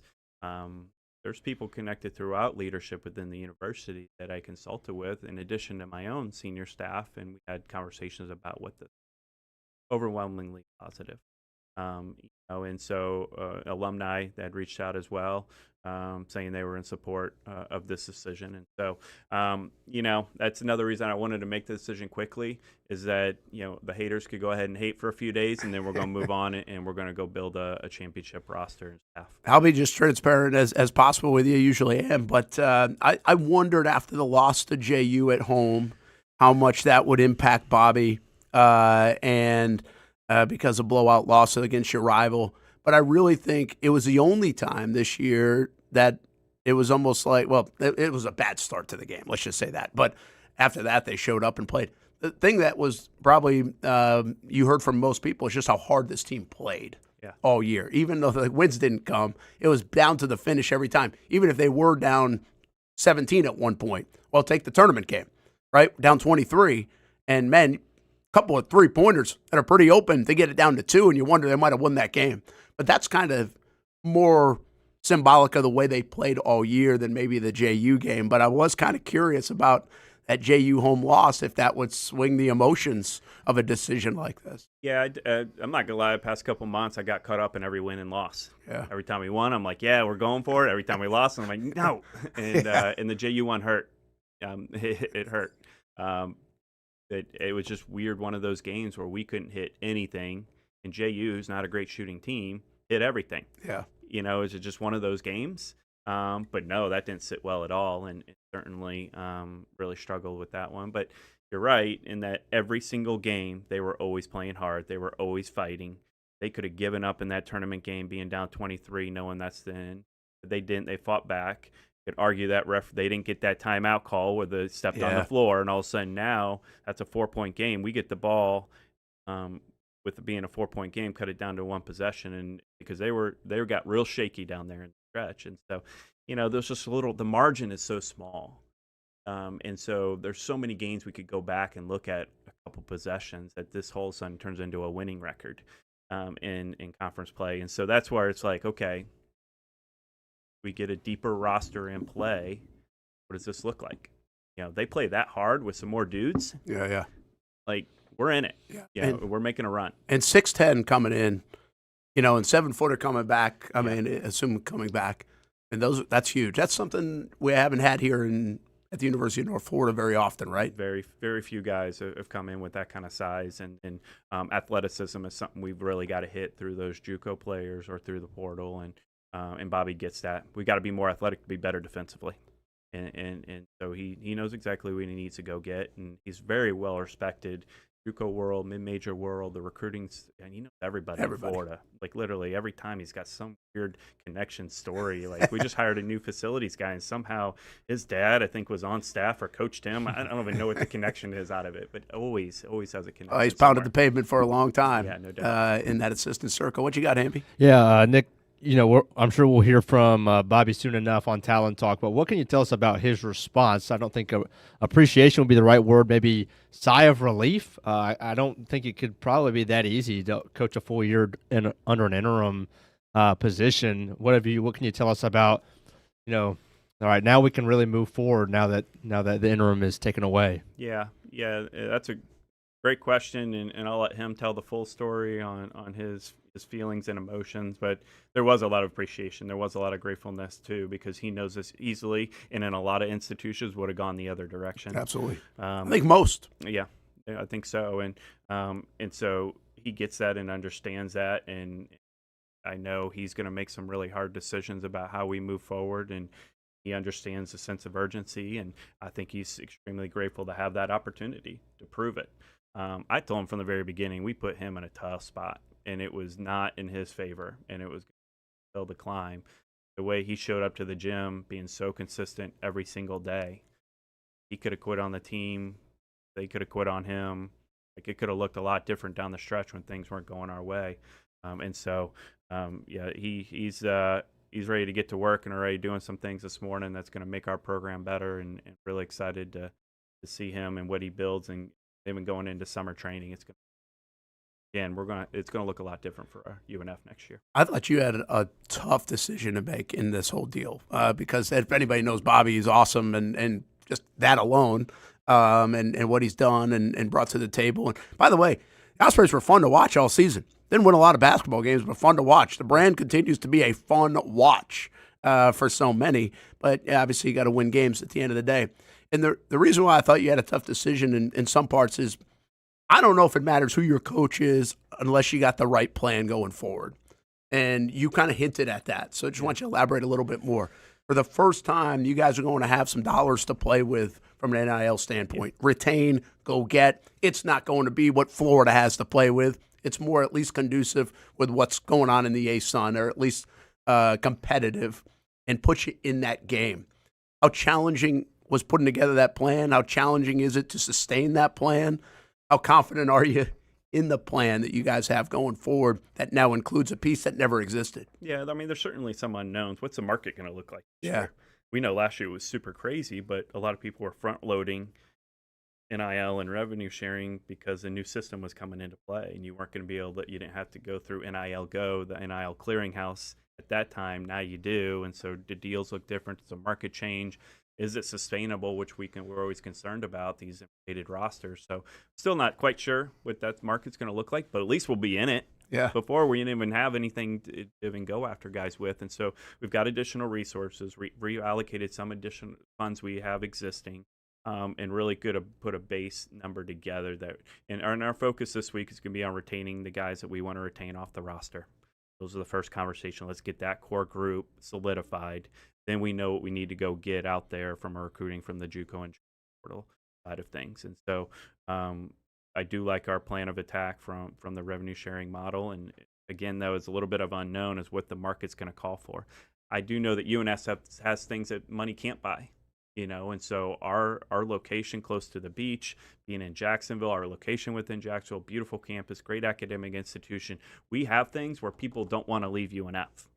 And so now that we've got money involved in it as well, we feel like we're going to be able to attract a really good athlete because we have those things you can't just buy. And so we think we can package that together to retain those guys that we want, and then go after and bring in some newer, higher level guys. All right, a couple of quick questions before I let you run. Outside of Bobby being named the head coach, the ASUN tournament in Jacksonville. I don't know how. Were you down there all the time? I mean, how much what do you think so far of year one of the ASUN tourney here in the River City, which will wrap up tonight, by the way, with potential for JU to go dancing on the women's side? Right. Yeah, it's unfortunately we didn't get to play a game downtown, so that's pretty disappointing. But I went down there on Friday just to kind of get the vibe. And one concern about going to a large arena is that fans. Even if you have 1,000, 2,000 people there, which wouldn't be bad in one of a low, mid-major size arena, looks pretty bad and big. But we're going to see that all week. Conference USAs of the world, you're going to see the same thing. But it was more important to the ADs and coaches that we be at a neutral site. Well, it'll be a neutral site. Being in Jacksonville is pretty good. And so we're excited that it is here for the next 4 years.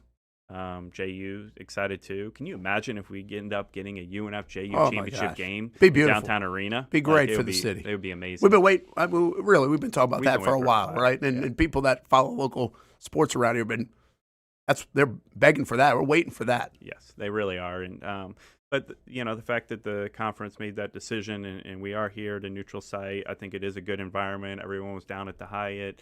There was some good atmosphere. Now, can we grow it?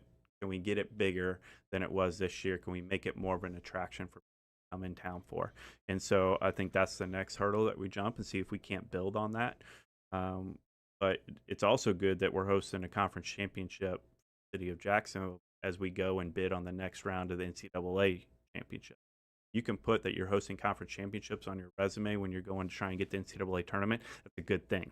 And so I think that'll help our cause, regardless of the size of the crowd, showing that you are committed to hosting basketball and basketball conference championships. And you guys are all working on that, right? Correct. City, JU, UNF for Yes. NCAA tournament to come back to Jacksonville. Yes, that's a big group effort. And I know, talking to city council folks and TC, that is the championship everyone wants back in this town. And so I know that Visit Jacksonville Sports Foundation will collaborate with them and put forward a great proposal. And hopefully we'll get it this next round. You said it, but why do I think people would ask this all the time, and I get it. We know the crowds aren't going to be huge for a neutral site. You're not going to get that feel. Right. But why is the win to be in one place? What's the sell? Why did ADs vote for it to happen this way? Yeah, so I was in the minority because I still wanted high seed host. I love rewarding those that finish well in the regular season. I've seen the atmospheres that are created in high seed host. They're great. It's really exciting. Electric. It is very electric. And so I was still in favor of that. But as it probably had been, I think 2014 was the first year that we did high seed host. And so, that was a 12-year run, 11-year run. Yeah, used to be in Macon. And then we did Macon before that. And I remember those years, and I was not a big fan of that. But as new ADs and new coaches kept coming in, there was a bigger and bigger push for the traditional neutral site. And so I think when we went to vote, it was really only me and the Lipscomb AD, who had been in the league for a while, that voted in favor of high seed host. Really? Everyone else went neutral. Yeah. I would think the coaches would want that atmosphere. No? Well, Coach Driscoll was big into wanting that, and there might have been one or two more, but a lot of them wanted to push that, and they wanted that championship experience. They didn't feel like when you do high seed host that it was really a championship experience. I could get that because if you go to a neutral site and it's branded in the hotel, you feel it a little bit differently. And so that was one. Two, travel got pretty tough. When you're bouncing from, you got to get one day to get from one site that you didn't know you were going to be at to another site. But my argument to that is win more and you're hosting and you don't have to worry about it. That's part of being a lower seat is that you have to deal with those logistics. But, at the end of the day, I was outvoted. And so, but if it's going to be neutral site, let's be in Jacksonville. Yeah. Well, and let's be honest. It puts, I think, a little bit of pressure on both you and JU to get the crowd there. I agree. And obviously this year wasn't a great year for both in terms of making a run on the men's side. Yeah. So we'll see tonight if there's a big crowd for JU women. I mean, be at least an opportunity. No doubt. That the conference can't be complaining about in that respect. All right, one last one. How have the boys and girls basketball championships been?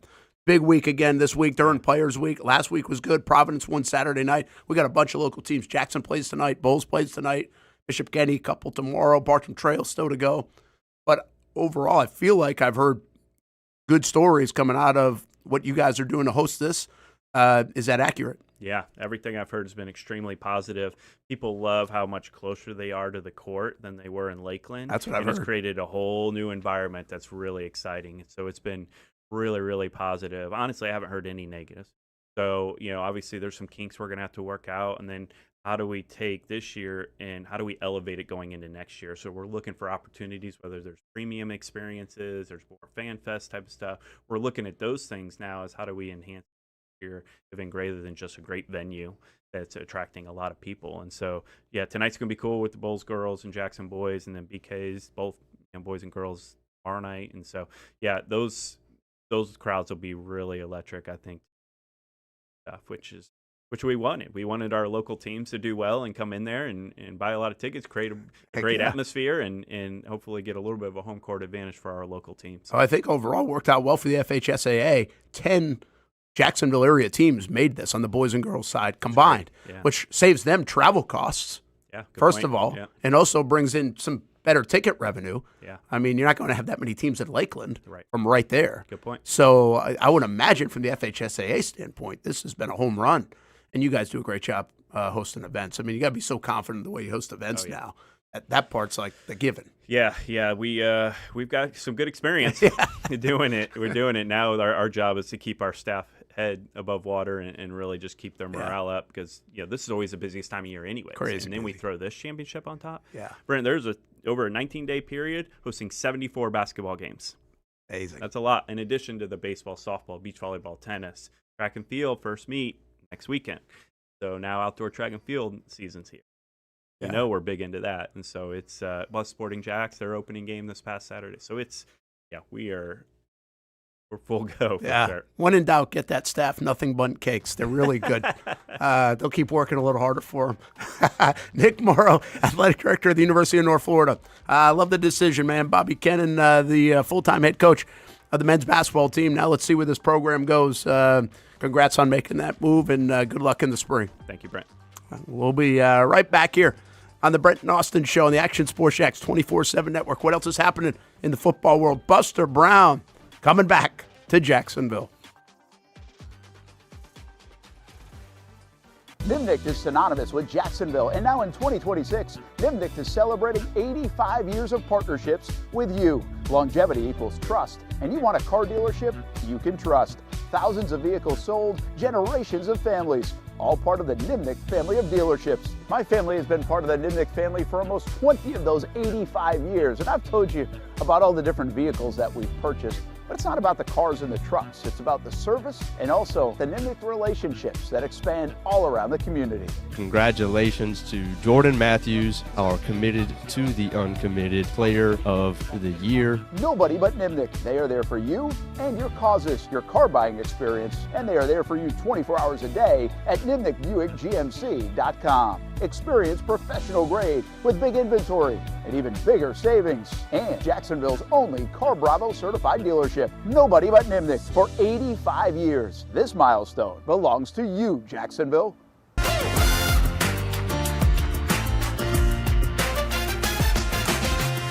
Empower a future, inspire a dream.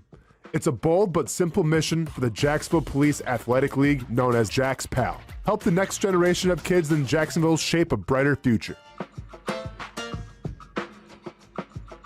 Their after-school programs, teenage leadership programs. There's community outreach. This has been just an awesome opportunity to be out here with my colleagues and do something good for the community. It's really been an interesting opportunity to just see everybody work together in a way that we don't normally in the office. And there's sports.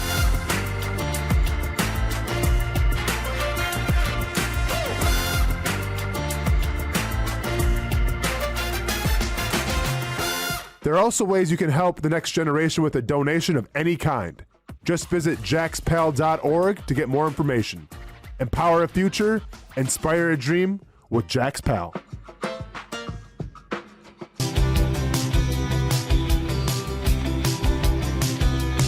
Welcome inside the Armor Guard exterior and gutter helmet showroom. There's a lot going on, like glass exteriors, replacement windows, and down there we have the retractable screens and awnings, plus hurricane protection. Let's talk more about those gutters, and to do that, we bring in Kevin. He's the owner, he's the expert. Why Gutter Helmet? Well, Gutter Helmet is truly the only maintenance-free product. It lets the trash and debris go on the ground, the water wraps around and goes inside. Unlike filters, they sit on top of the gutters, and the trash and debris build up on top of filters, which requires maintenance. With Gutter Helmet, we're going to keep you off the ladder, the most dangerous thing in your garage. With Gutter Helmet, you'll never clean your gutters again. So get off the ladder and put on the helmet. Gutter Helmet.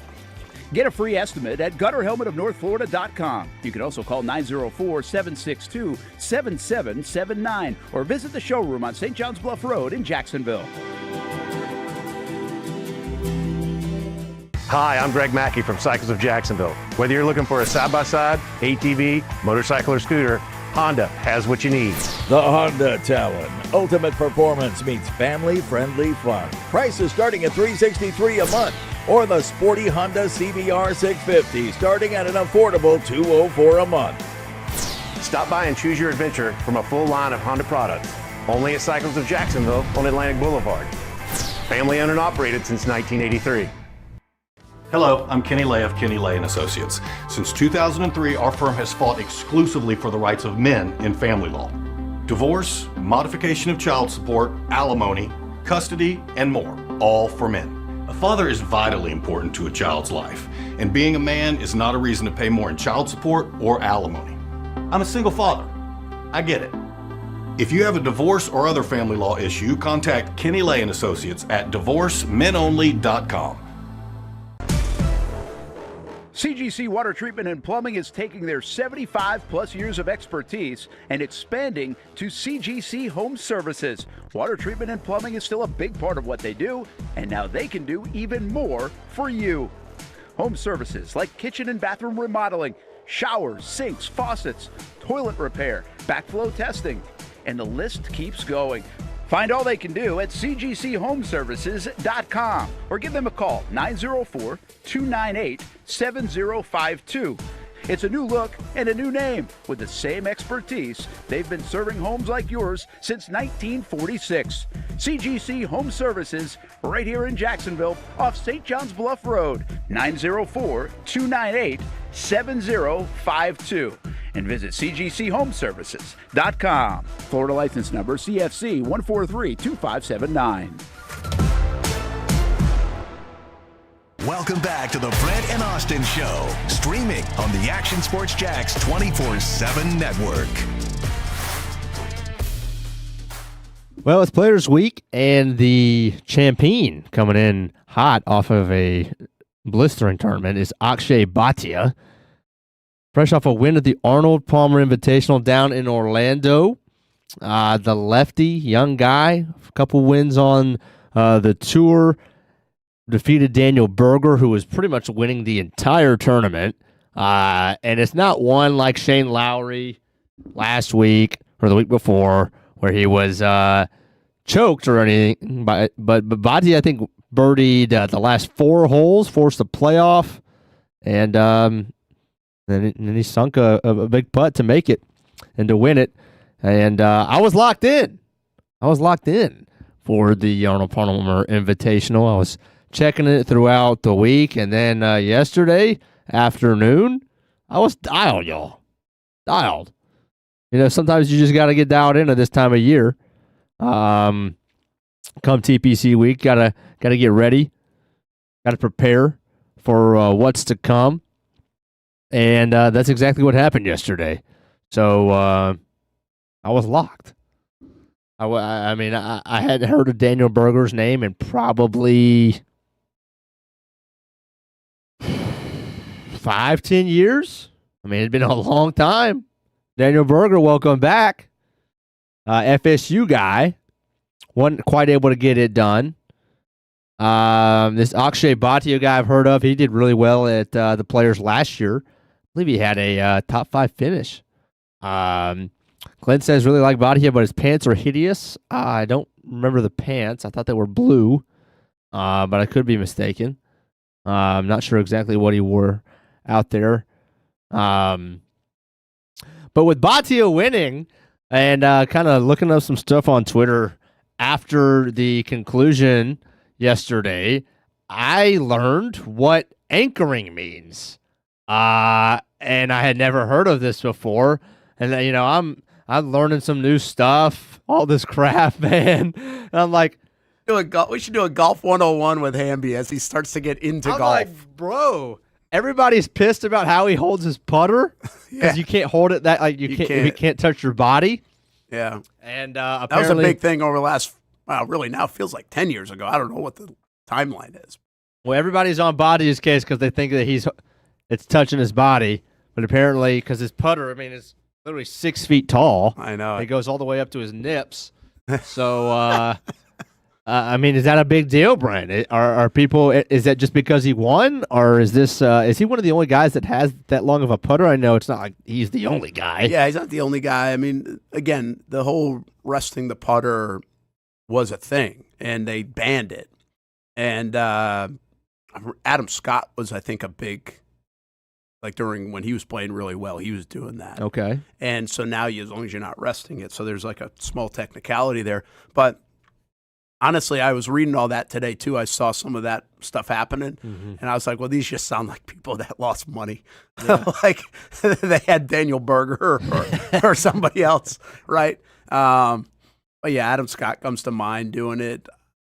You know, I never really was too wrapped up in that whole, you know, style and why it was a thing, but I don't really know how much difference it is from what they're doing now, as long as it literally isn't like resting on their sternum, you know? Right. But it is what it is. I mean, guy made a ton of shots and was putts so and everything good. else. Like, I can't imagine. I mean, you're still going to make them. And like you said, not everybody's doing it the way they're doing it anyway. So if it was the way to go, more people would do it like Batia does it. Yeah. But he played an incredible golf. And I didn't watch a lot. I didn't watch. I was dialed. I went down there, actually. He was down there at Bay Hill. But Batia's a fun player. I mean, he's really become a world-class player and a fun player. And so I think the wild stories coming in the Players' Championship week now are, where's Rory? He's hurt. Yeah, I mean, it was precautionary. You know what's crazy about Rory? Only the second time he's withdrawn from an event. Really? 13 years ago was the other time. And the back is tricky, though. And, again, these guys are working out all the time, and I guess that's the deal. He kind of spazzed the muscle in his workout on Saturday morning. But it sounded precautionary. So I think he'll be good to go, but it will be something to keep an eye on. And Scotty Scheffler's not, like, in great form by his standard. Missing a lot of putts. Yeah, he's not in great form coming in. So, I mean, you take those two guys, don't take them out of the mix, but certainly you question if they're going to be like full go and have their A game. Mm-hmm. And then that brings a lot of other people into play because it feels like Scotty against everyone else in the world these days. And at this tournament, Rory has obviously found a groove, winning it a couple of times as well.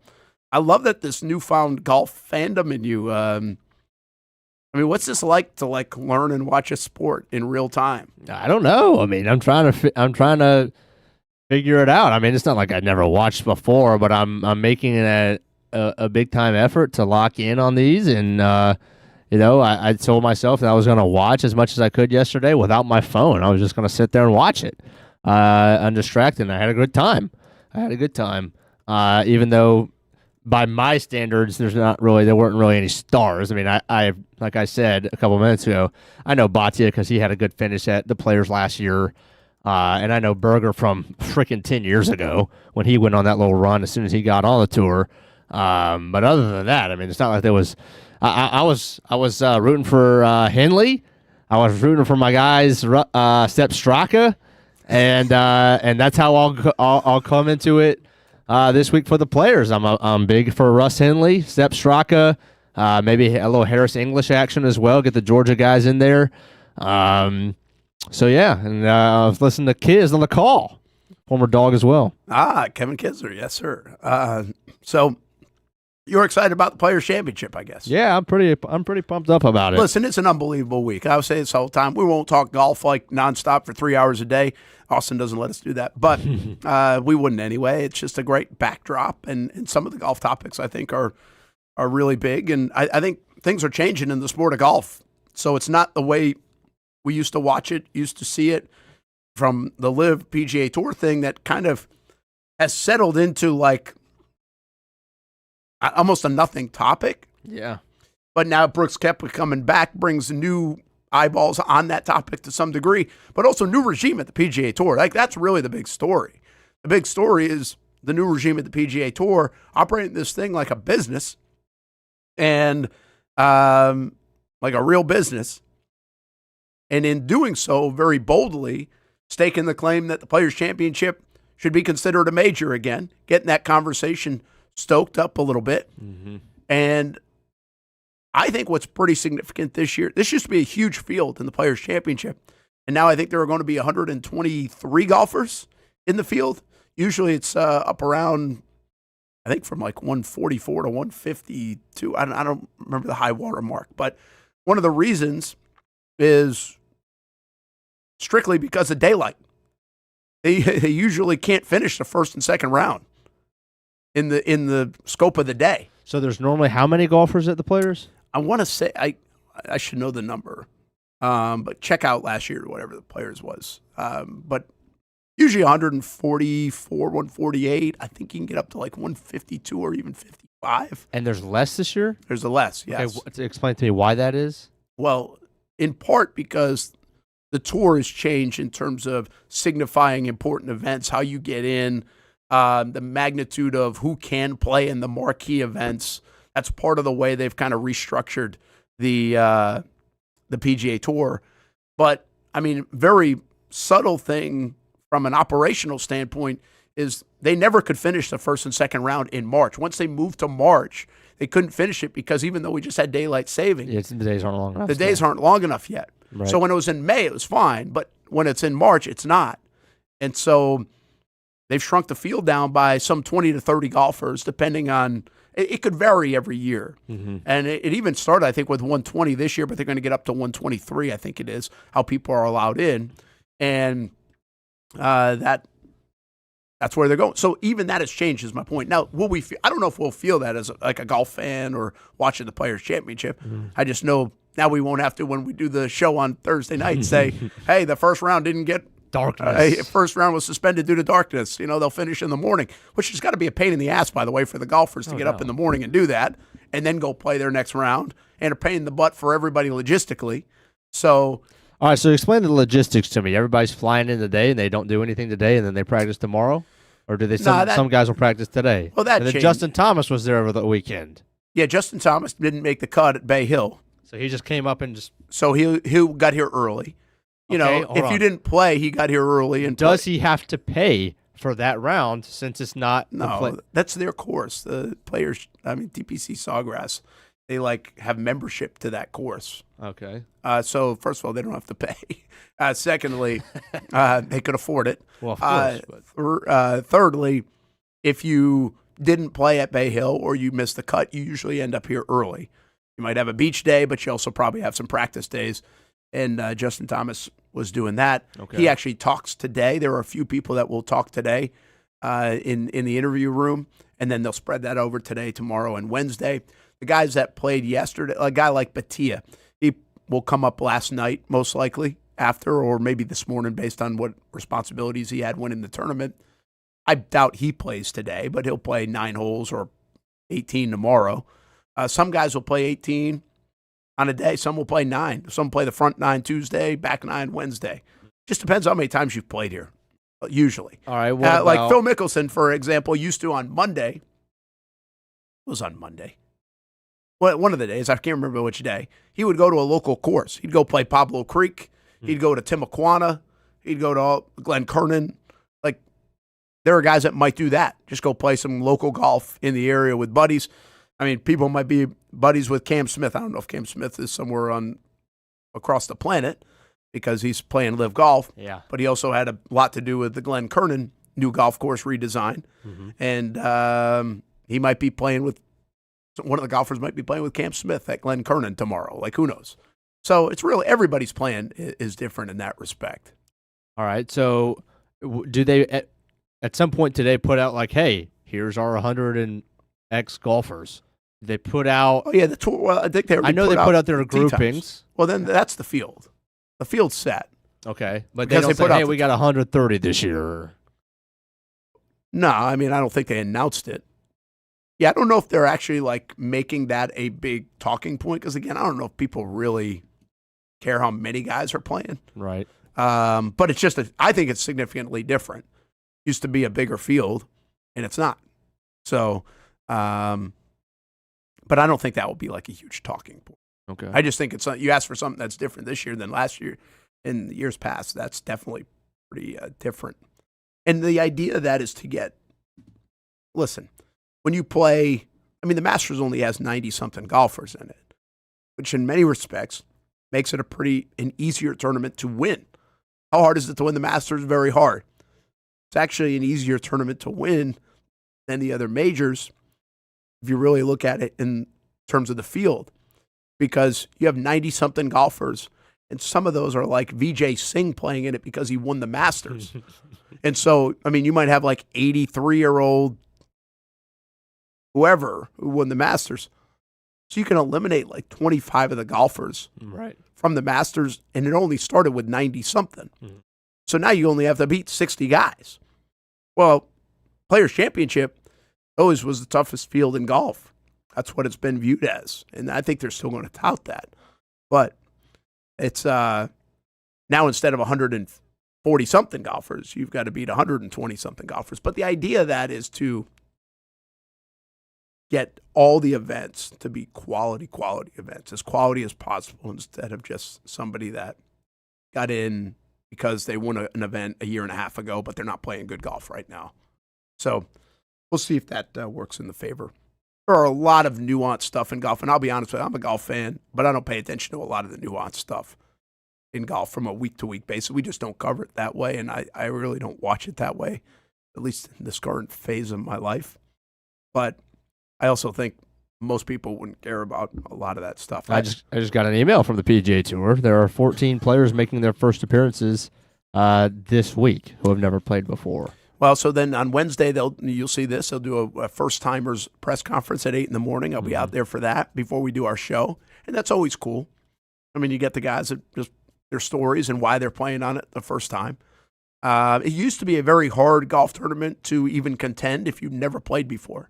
Like, course knowledge is a big thing because it's played at the same venue all the time. So course knowledge really helps. Can we do a draft or something for this week? You know, it's pretty wild. We can. But pretty wild is the fact that a lot of the guys that play it for the first time that we talked to over the last few years will have grown up playing video games of this golf course. Really? So they are have familiar a knowledge with 16, 17, 18, all right? Because everybody's familiar with 16, 17, 18. But they might be familiar with the golf course based on just even playing video games over the years. So there's some fun stuff like that. Now, a lot of the junior tournaments, and I mean, look, like Miles Russell, he's going to play in this someday, I think. He's won it, the junior players twice, so he's played this golf course a ton. Yeah. So a lot of guys have already played the golf course anyway. Unlike Augusta, like where Augusta, you're not just going to play that golf course. If you make it to Augusta, it might be the first time you stepped on the grounds. If you're like one of these first timers. So yeah, man, it should be good. It should be a lot of fun. The Players Week. Again, we'll be out there Wednesday. Well, we'll be out there all week with Action Sports Jacks, but we'll be out there with the show Wednesday, Thursday, Friday. And we have specials coming up 11:15 on CBS 47 and Fox 30 every night. And then we have a half hour on Saturday and Sunday. They're a good guy to look at. Yeah, it's not. And he's living in Jacksonville, by the way. Lives in Ponte Vedra. Now, he's not obviously from here. But he would be a guy to watch, of course. He's an excellent ball striker who I don't think has really lived up to the hype as much. He couldn't find his putts yesterday. He put it between 8 to 8 feet for birdie and couldn't make a single one. He had 3 or 4 looks. See, why before? That's a great, like, GTA taught me how to drive. Yeah, I wonder, well, how much, seriously, though, how much has Madden taught people football? That's true. I mean, it's incredible, right? Yeah. Like, are we going to get to a day and age where, like, kids are better at serving in the military because they grew up playing video games? They might be. Like, I have no idea if that's real or not because I don't play video games, so that might have been like an astronomically dumbass statement. But the point is, like, I don't know if GTA would have teach me how to drive, but it makes you more familiar with some things, I feel like. And so even in this golf example or the Madden example, it also makes you feel like you're better than you are, I think, in some of those things. You know, I'm a big believer in that in Madden. Like, I think Madden has given people like this thought that they know a lot more about football than they probably do.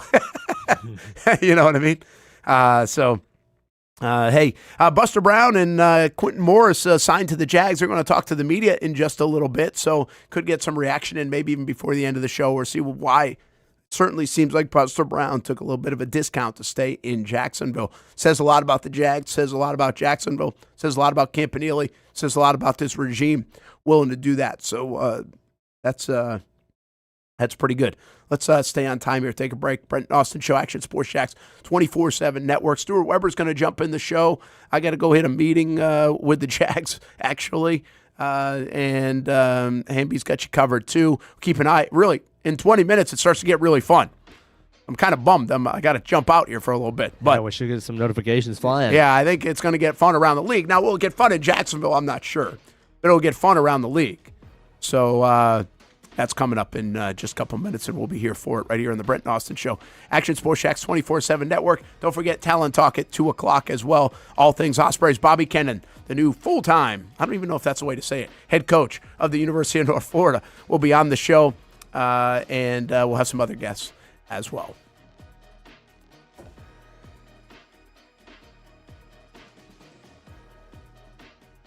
Most of us know how to throw.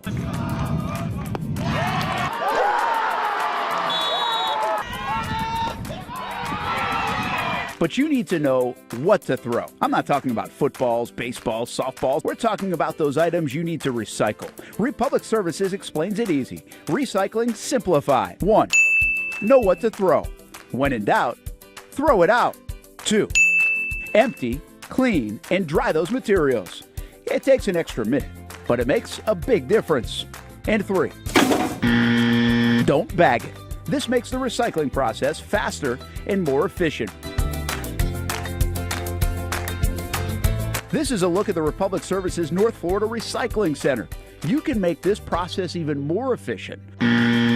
By utilizing those 3 steps, Republic Services can help you become a better recycler in your home. Learn more at recyclingsimplified.com. In this video, I'm going to show you how to easily access Action News Jax now using your Roku device. First, launch Roku. Next, use the menu list to scroll down to the search feature.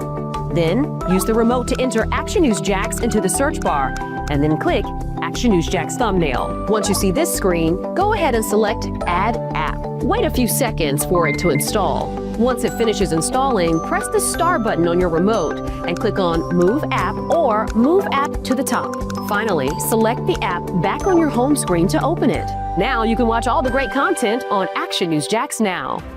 Live daily breaking news. We have breaking news happening right now in Clay County. First alert weather and traffic. Looks like we have a tornado warning. Let's take a look at that. Action Sports Jax 24/7. We've got the Brent and Austen Show daily, live sporting events, and long-form interviews you can't see anywhere else. And shows like Law and Crime and much more. And that's how you access Action News Jax now using your Roku device. If you don't see a pit, it ain't legit. When you hear that, you think Bono's Pit Barbecue, a staple in Northeast Florida now for 75 years. A place that feels like home with friendly service, a meeting place for friends, family, or business occasions. On the menu, the corn nuggets are a favorite in our house, but there's something for everyone. Sandwiches, platters, salads, sides, desserts, and family feasts. You see Bono's all over the place in Northeast Florida. You know, there are almost 20 locations in the Jacksonville area now, so stop on by, sit down, and dine in with Bono's. You can also take it to go. There are drive-thrus in many of the locations, and they have delivery options too. Just download the Bono's app to make things easy. I signed up for the loyalty program, and you can too, to get special offers. If Jacksonville is home, few things feel more Jacksonville than Bono's Pit Barbecue. Celebrate 75 years and many more to come. Bono's Pit Barbecue. If you don't see a pit, it ain't legit. People helping people. It's at the core of what Alive Credit Union is all about, and it's been that way for over 70 years. From the start in 1954 to today, the mission remains to inspire financial wellness and give you a financially fit lifestyle. Alive Credit Union and its employees are committed to not only serving their valued members, but also our community here in Northeast Florida. I had a chance to see that commitment firsthand as Alive partnered with our Action Sports Jax 24/7 team to bring you Armada men's and women's soccer broadcasts. Inside the 18, it is a shot, and it's a goal! Chloe Chivers! And that connection to the community continues with Alive Credit Union's support of the Police Athletic League of Jacksonville. Alive Credit Union's commitment to our community also involves serving the financial needs of all first responders through the recent merger partnership with City and Police Federal Credit Union. Join the community and become a member of Alive Credit Union today. Find out the many ways you can be inspired in financial wellness at alivecu.coop.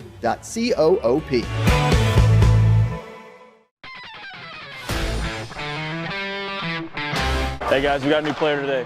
I hear he's pretty good.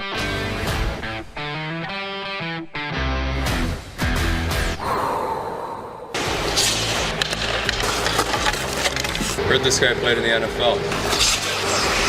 I think he's an MMA fighter. I've actually been on his show, the Brent and Austen show. Football and fighting, that's the easy part. Let's see if I still have it on the ice.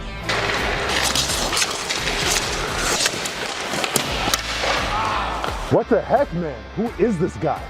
He's saving everything. Leave the hockey to the pros, man. It's hockey season. Come on out and see the Icemen play. Get your tickets at JacksonvilleIcemen.com. Welcome back to the Brent and Austen Show, streaming on the Action Sports Jax 24/7 network.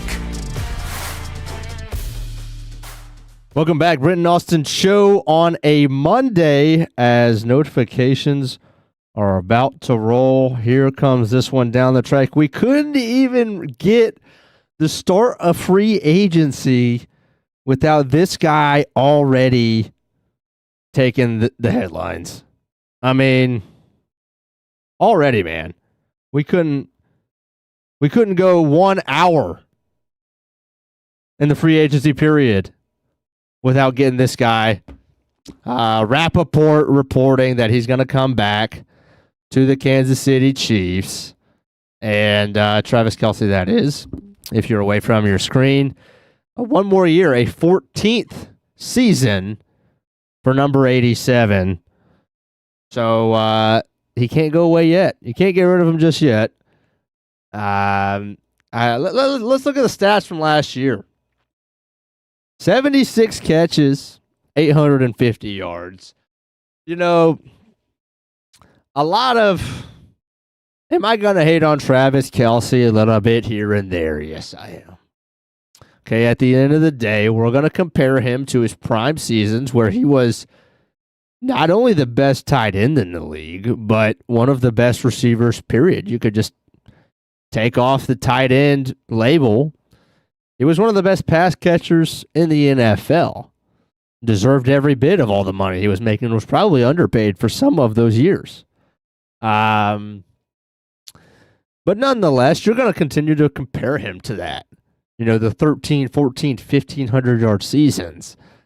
And honestly, as I look at these stats right now, last year, 76 catches for 851 yards and 5 touchdowns. That's better than I remembered. If you would have told me that he had 850 yards, I think I would have taken the under. It just didn't seem, man, just didn't it? It just seemed clunky so much last year. It seemed, you know, stale. It seemed out of place. I mean, the connection was kind of gone, wasn't it? With Mahomes. But can he still play in the league? I mean, guys, he had 850 yards. He had 850 yards. And did he drop a couple passes last year? Yeah. I mean, some of them were brutal. And again, you're comparing it to, as I am, the prime years. At the end of the day, if you could get a tight end with the knowledge and the connection to your quarterback that he has with Mahomes, that you might get 750 yards out of him this year. From a team perspective, from the Chiefs' perspective, you're going to want to get that back every time. Now, I don't know what the dollar amount is yet. I don't believe that's been put out.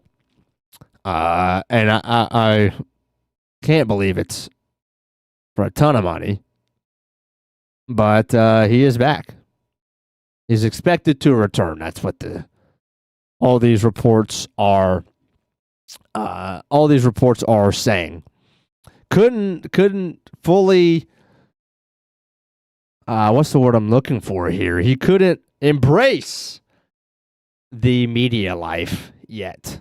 Couldn't embrace the podcaster role in full. Couldn't embrace the full-time groupie. Is that what they're called still? Does that still exist? Fan of a band or a singer?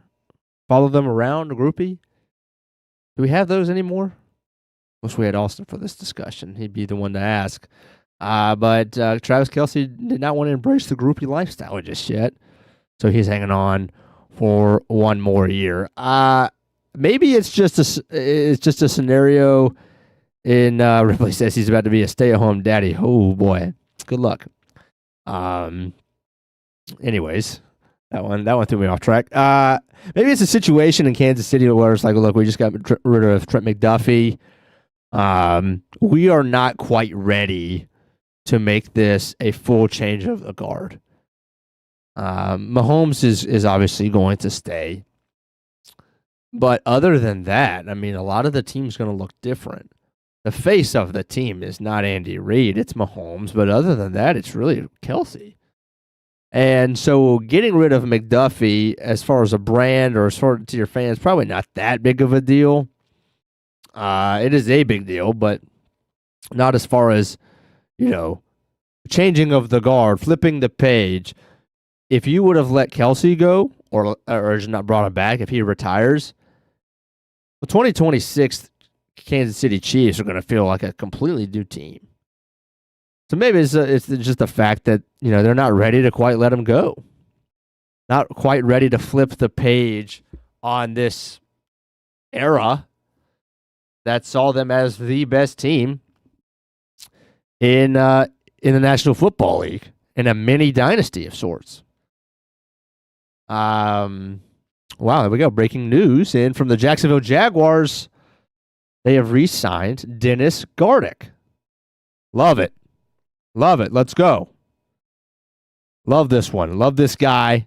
That's just coming down from Jags HQ. It's a guy that obviously is not going to be flashy. Stats aren't going to come off the page, but I love it. Dennis, it looks like he will be joining. He will be coming out and talking to the media shortly. Quentin Morris just did. I believe Monteric Brown, Buster Brown is as well. He might be doing that right now, if not very soon. And now Gardeck as well. I would love to see what that contract is. I'm sure that'll come out very soon. Dennis Gardeck is speaking to the media just now. So, yeah, just an underrated piece of the puzzle. Obviously, everybody likes the Gardeck dance. When he was signed last year, the brass could not have sung his praises enough. I mean, Gladstone and Cohen just talking about the effort. I remember it had to have been Cohen, and this is because this one really caught my ear, saying, when we prepare for whatever teams he was on, whether it was LA or Tampa, when they were playing for the Arizona Cardinals, they circled Dennis Gardeck's name. And at this point, last year, I had never heard of Dennis Gardeck. I don't think the Jags had played the Cardinals in a long time. Ironically, they played him this year, so I would have heard his name if he was still in Arizona. But man, why would he be circling? I mean, Dennis Gardeck is a special teams ace. Obviously, he's edge depth. 7 sacks in 2020, but I had never heard of his name. 6 sacks in 2023. You look him up, you see the effort, and it makes sense why Cohen, Gladstone, Baselli sung his praises. No job too small kind of guy, glue guy, high effort kind of guy. Was working back off of an injury, and the Jags took advantage. So they signed him last year. They got 17 games out of him, fully healthy. Played all 17 games, which is number one, huge. At the end of the day, you got to have guys that are out there. As we saw from last year, the Jags made a couple of moves to try and pursue edge depth. And we as fans and media were very happy about that because that was something that, Balky hadn't done. For all his flaws, and again, as he continues to move around, or as we continue to get into the future and see his draft classes, Balky is being vindicated on some things. Something he is not going to be vindicated on is his lack of pursuing edge depth. I mean, he just never pursued it. It was insanely frustrating.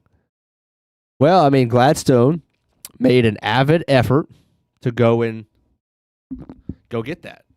Agba, Smoot, Gardeck, 3 dudes. We were pumped. We didn't have high expectations for any of the 3 of them individually. It was more about the fact that, hey, we have been saying, hey, here's your need, for a long time. And it got ignored until Gladstone. And he goes and gets Agba, he gets Smoot, and he gets Gardeck, his 3 pieces behind Josh Hines-Allen and Trayvon Walker. Did Agba have a good year? No. Did Smoot have a good year? Not really.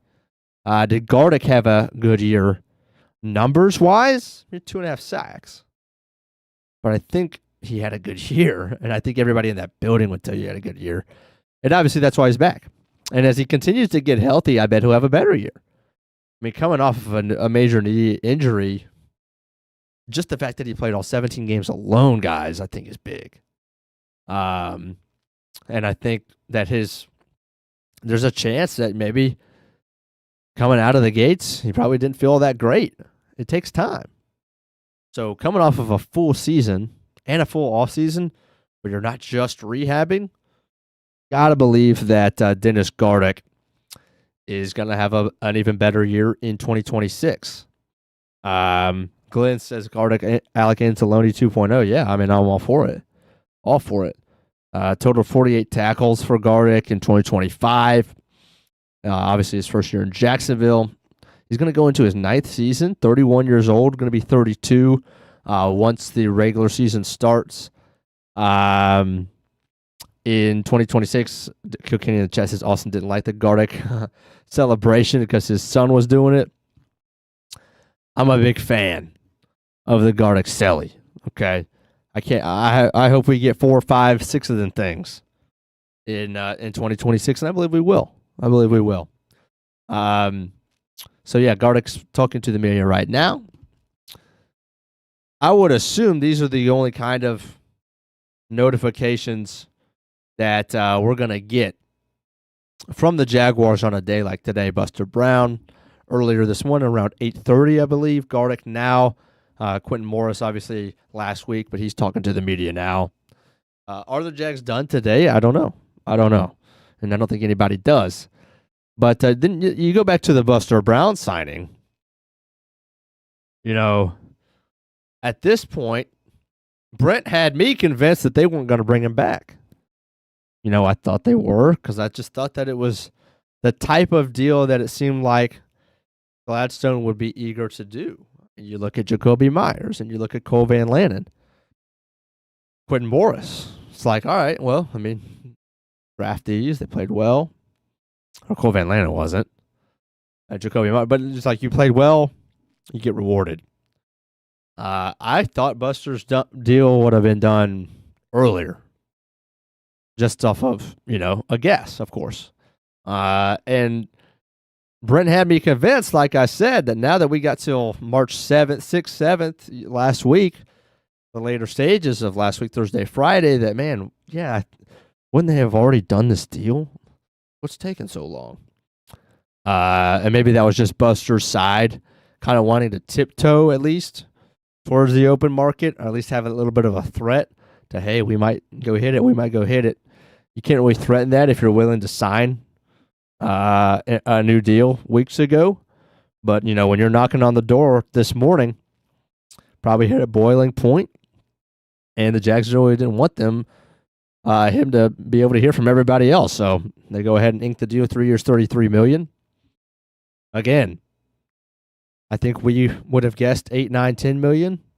Who cares? $1 million here, $1 million there. Buster Brown's back. That matters. And now the floor of your corner room, of your defensive back room, is solidified. You really don't have to worry about it at all. Guys, we're going to go into this 2026 season thinking, or really not thinking, I should say, about the defensive back room. You don't even have to worry about it. It's not a thought. You got Travis Hunter on one side. You got Buster Brown on the other. You got a healthy Jordan Lewis in the slot. And Jerry and Jones to fill in. Christian Braswell to fit in. You're 5 strong at your corner spot. And then at your safety, remains to be seen about Dewey Wingert. Could we see something like that today? Maybe a little bit less of a shot. Wouldn't put it past him at all. But you've got your Eric Murray and you got AJ and Antonio Johnson as your starters. And then where does Ransaw fit in? You're adding what could be a starter coming off this year as a third-round pick last year, as a guy that, we got to take Gladstone at his word and say he thought he had a ton of potential as a potential starter in the National Football League, and maybe he's your guy.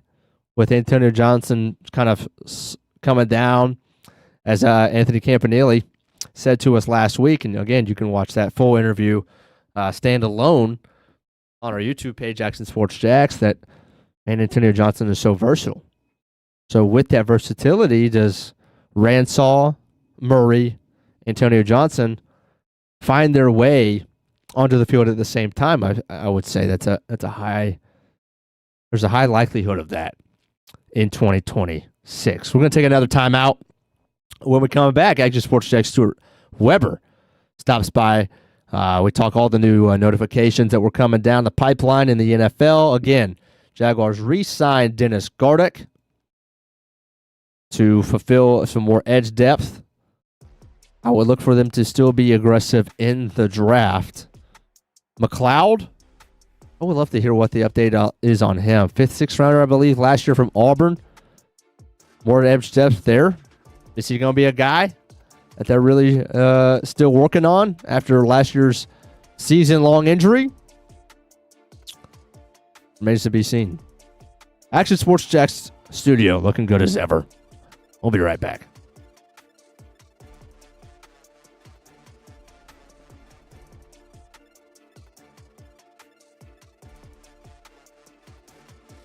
Choose your own adventure.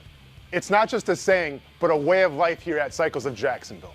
And whether it's 2 wheels or 4 wheels, at Cycles of Jacksonville, a great adventure awaits. With brands like Honda, Vespa, Segway, and Triumph, Cycles of Jacksonville has you covered with their inventory featuring a 60,000 square foot building. If 4 wheels is more your thing, check out the largest selection of Honda Talons in the entire county.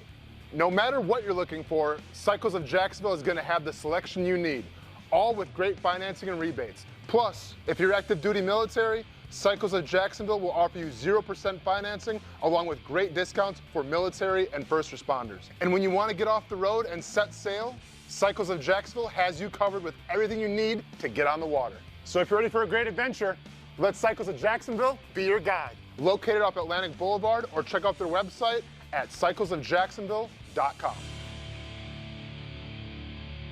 How do we make Mason's famous lobster rolls? It's simple.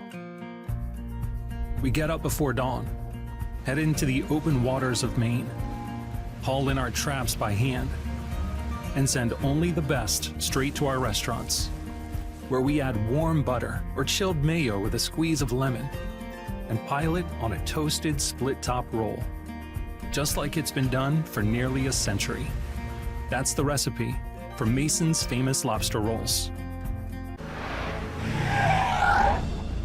Thanks for meeting me here. You okay? You're my only lawyer friend, and I need your professional opinion. Okay. You see that brand new Hyundai Tucson out there? Yeah. That's all I paid for it. Do you know what you want? Yeah.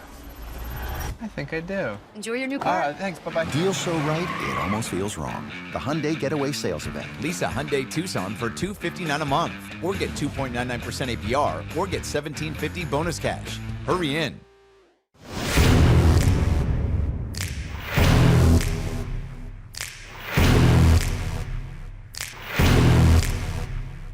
Grab some friends and go to a restaurant, or head out for a drink and some conversation. Watch your favorite team play on the big screen. Or how about play some games? You can do all of that in one night at Best Bet. Each location has a different vibe, its own personality, like here at the original Best Bet in Orange Park. When you walk through these doors, everybody knows your name. And here in St. Augustine, it's the newest location. Play some poker. How about the table games? And don't forget about Ace's Sports Bar and Grill. And then there's the Jacksonville location right here on Monument Road. It's the biggest poker room in the state of Florida. Maybe you'll find yourself a seat right here at the final table. Best Bet, where you can have the best of times. And that makes you always go home a winner. Try any of the 3 locations, and you can always visit bestbetjacks.com. Year 2 is in the books for the Jacksonville Armada women's under-23 squad, taking another step forward in the Women's Premier Soccer League. Under the guidance of head coach David Goff, the girls in blue went undefeated at home for a second straight season, including a dramatic draw in the opener. And they've left it to the death. Unbelievable stuff. And a late winner to end the season at home. Headed on. Here's a chance. Gianna Ramirez brings it down, still alive, takes a shot, and into the back of the net. After fielding a younger roster in 2025 with talent from all across Northeast Florida, the future is bright for the Armada women's team.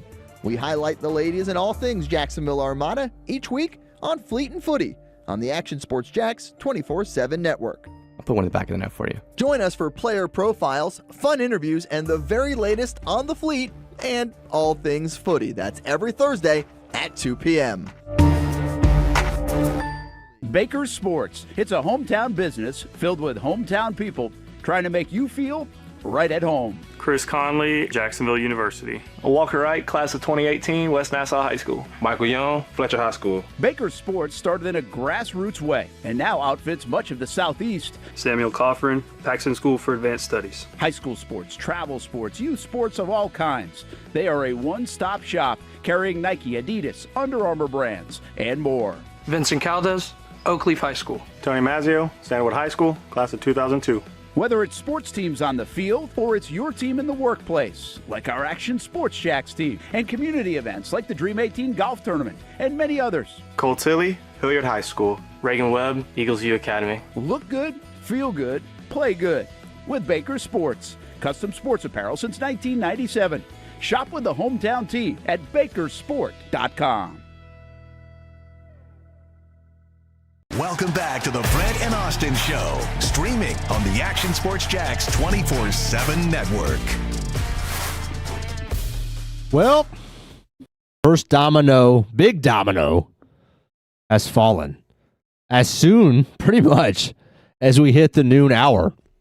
So why don't we just go ahead and start with this as we welcome in Action Sports Jack Stuart Weber. We'll start with this as our let's jump right into recycled headlines presented by Republic Services, republicservices.com. At the noon hour, Alec Pierce, 4 years, $114 million. There are Jags fans, I know because many have texted me in the last 3 minutes. Jags fans who are thinking to themselves right now, Stuart, do I live under a rock? He commanded that type of bag, 28 per, for Alec Pierce. Colts, y'all good? Y'all going to hand Danny Dimes 50 and Alec Pierce 28? Almost $80 million for a Danny Dimes, Alec Pierce, exciting whites combo? Dog. You know, playing them twice a year, I'm not mad about it.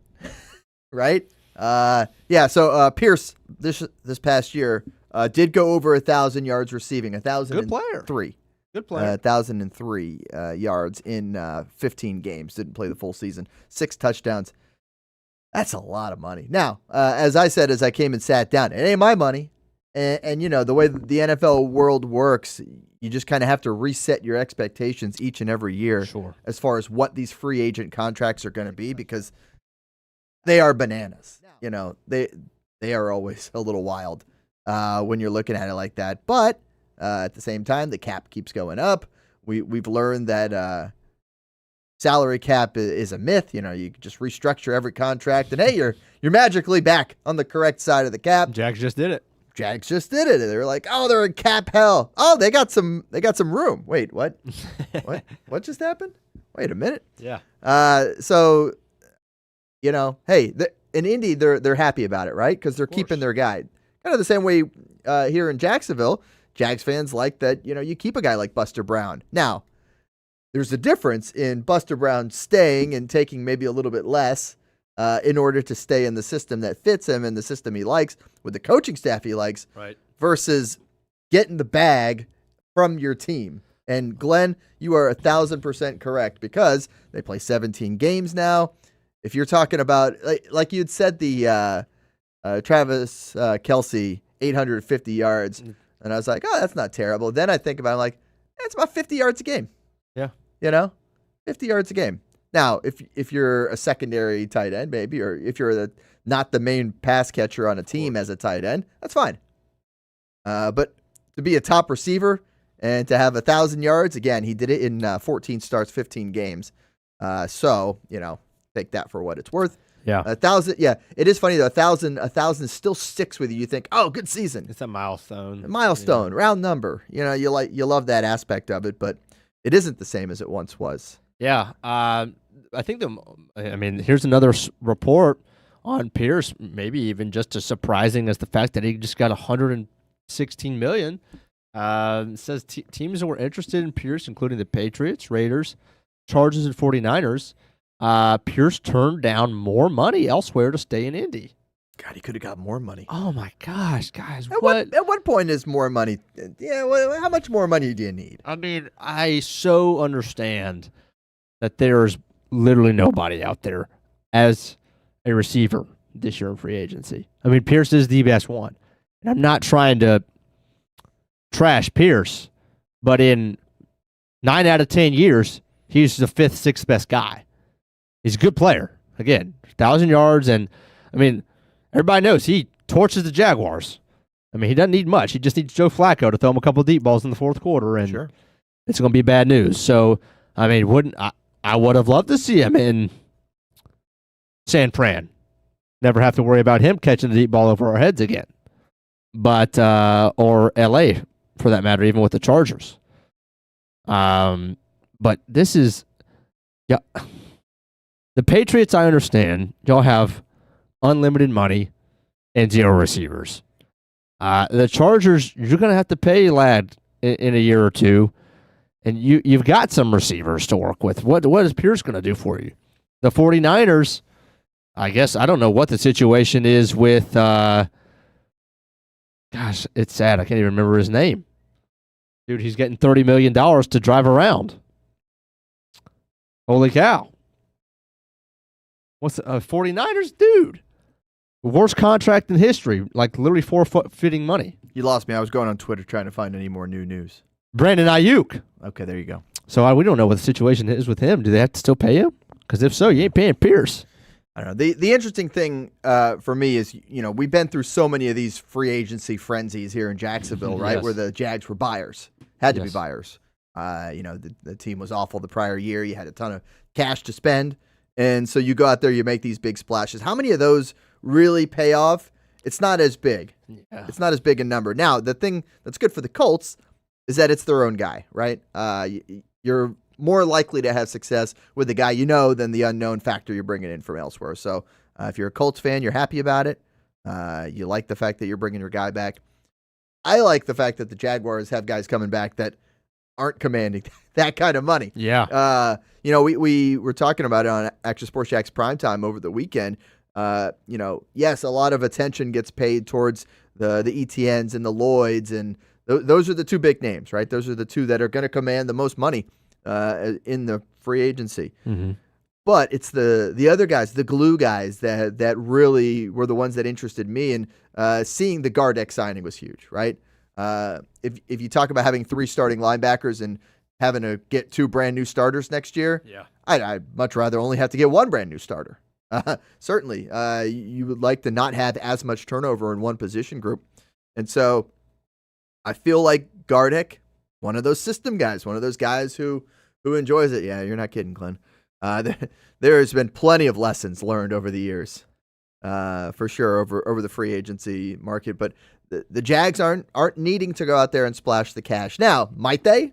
Possible. With what money? And I know it's in the Shad's couch cushions. They'll find it.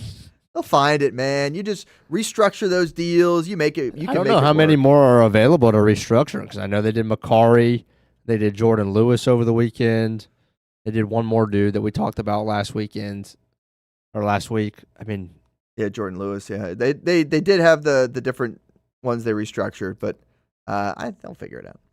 I'll let them figure it out. It'll be fine. Yeah, I want to read this from Olivia. She just listened to the press conference. Just locked in. Dennis Gardick says the relationship has always been positive, mutual relationship. It was a fingers crossed, waiting for an offer to come across the table. Super excited to be back. And then on his role in the defense in year 2, second year is about settling into your identity. I feel like there's going to be a big leap just having our identity set. I don't think there's anything that anyone is tied to at this point. All right. Yeah, and I do feel like you got some good insight into this defense and bringing these guys back just by hearing Coach Camp on the show last week, his conversation with you guys here on the Brent and Austen show, just about the excitement level he has and the excitement the Jags have to have that man in charge of the defense. Right. Obviously goes out in 1 year as a defensive coordinator, garners head coaching interest. It's a great sign. Right. And now to have these guys want to come back and keep playing for him.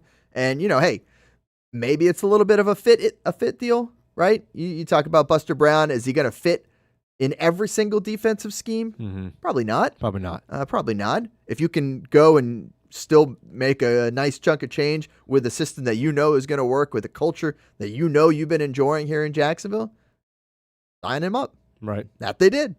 So, Jaguars jumping and getting some of their guys back. The Quentin Morris one we learned last week, I think it was. Yeah. When that kind of came out, they just kind of made that official here today as well with him speaking to the media. So that's 3 guys back, all from within the building. Yeah, you talk about Buster Brown really probably leaning on the scheme fit, understanding his own value and how much of that was brought out by Camp and this Jaguar staff and the whole building, obviously. Gosh, I just wonder with Alec Pierce, I mean, if it's true that he's taking less money to stay in Indy, but, were you promised that Daniel Jones was going to come back? It's hard to re-sign somewhere as a receiver, especially without your quarterback being set in stone.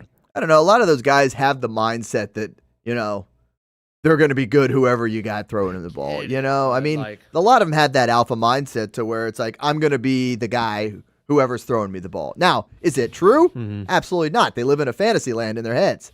That's a lot of pro athletes do. They have to. They have to live in that kind of wild world where they think they're the best above all else.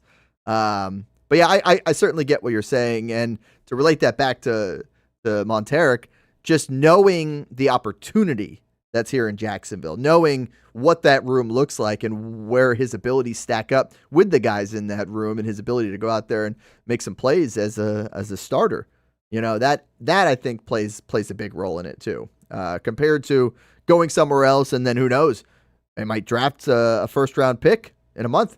Yeah. Right. So certainly something to keep an eye on there Glenn, I mean, Travis Hunter is the ultimate question mark in that cornerback room. We've heard so many murmurs in this offseason just about how much more he's going to play on that defensive side of the ball. That's going to be the focus. But then you're going to want to use him in some of those special packages on offense too.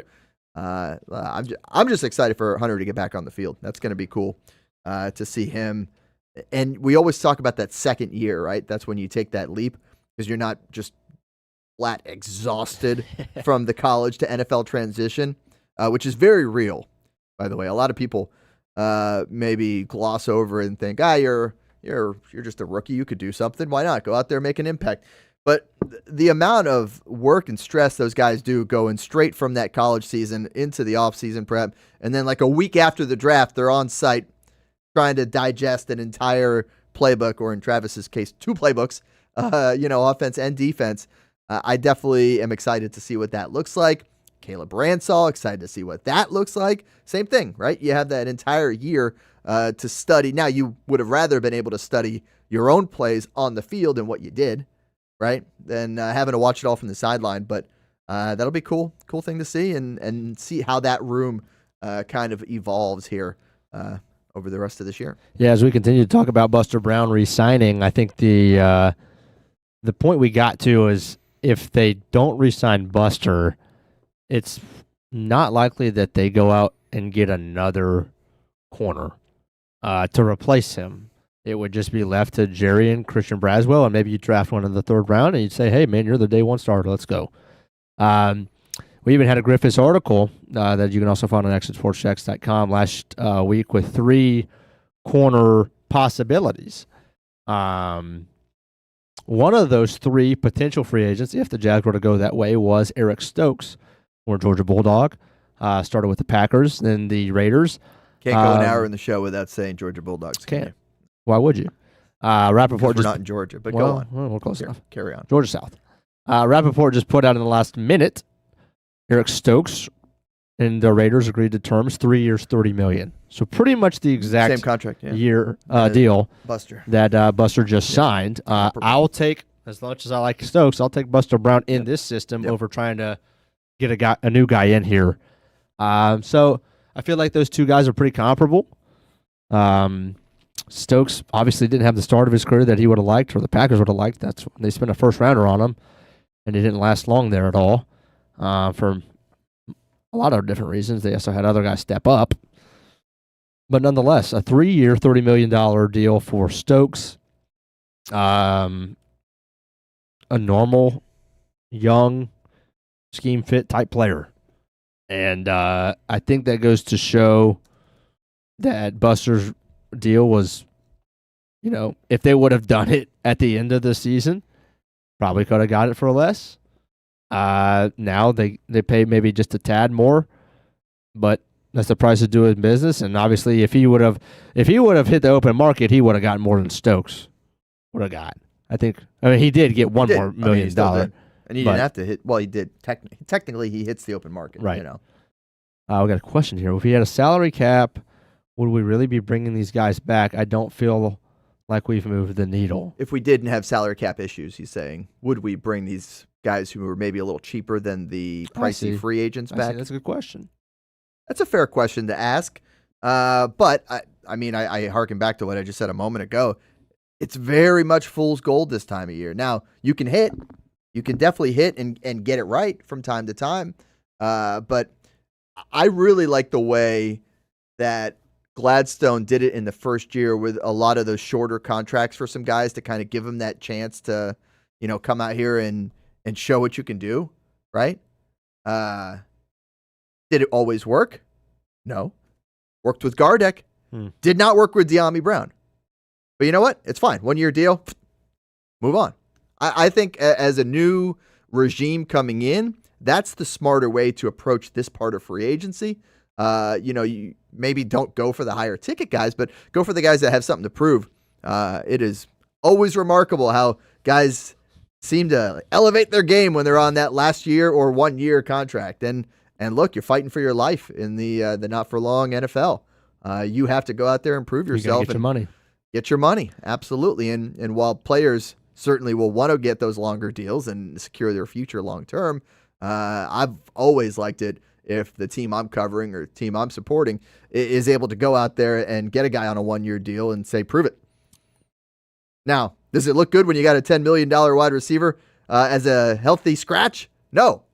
Doesn't look great. Not at all. Not great. Nope. But you know what? Hey, Tim Patrick did well. He did. So as a guy in the same situation, but making significantly less money. He did. I'd love to see Tim Patrick come back. Will he? I don't know. Who knows? We'll see. But he's one of those guys you can target as a team that doesn't have a lot of cash to throw around. Yeah. And a team that's not going for those bigger free agents. We'll see. All right, I think this is the first big free agent move. Alec Pierce re-signing. It's a huge deal, but it's not a new team. Talk about a guy who's probably going to get his money. Former Seahawks running back Kenneth Walker is signing with Kansas City. He is headed to the Chiefs. First thought for me is finally the Chiefs are going to have a bell cow. I mean, it's been since Jamal Charles. I mean, I don't count Sharkhandrick West, even though he was unbelievable for me for 3 or 4 weeks down the fantasy stretch 7 years ago. I don't count Kareem Hunt. He was there for a year, and then he's coming back. I don't count Clyde Edwards-Helaire. That was a swing and a miss. I mean, I don't count Isaiah Pacheco. He's a decent player. not a bell cow. They haven't had a Pro Bowl type guy since Jamal Charles, and all of Mahomes' run, which is remarkable for one thing. But now they finally will. The Super Bowl winning MVP, Kenneth Walker, is going to Kansas City. Details of that deal not out yet. I'm sure they will in the next few minutes. Yeah, they'll leak out. But man, that's going to be a big deal. Yeah, I think it's a big deal for the health of Mahomes. I feel like they maybe went at it a different way the last few years in terms of supporting their quarterback. Maybe try to upgrade pieces on the offensive line to make it a little better to protect him. But then he was still running the ball quite a bit and getting hurt. And obviously, the position you can't have getting hurt is Patrick Mahomes, is that starting quarterback in the NFL. So you bring in a bell cow back, a guy who's going to run the rock, certainly did it in the Super Bowl, certainly got the ring because of it, got to go to Disneyland because of it, and I think that's a great way to support your superstar quarterback.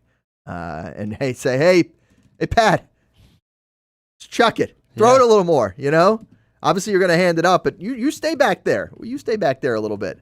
I think that's a good move by the Chiefs.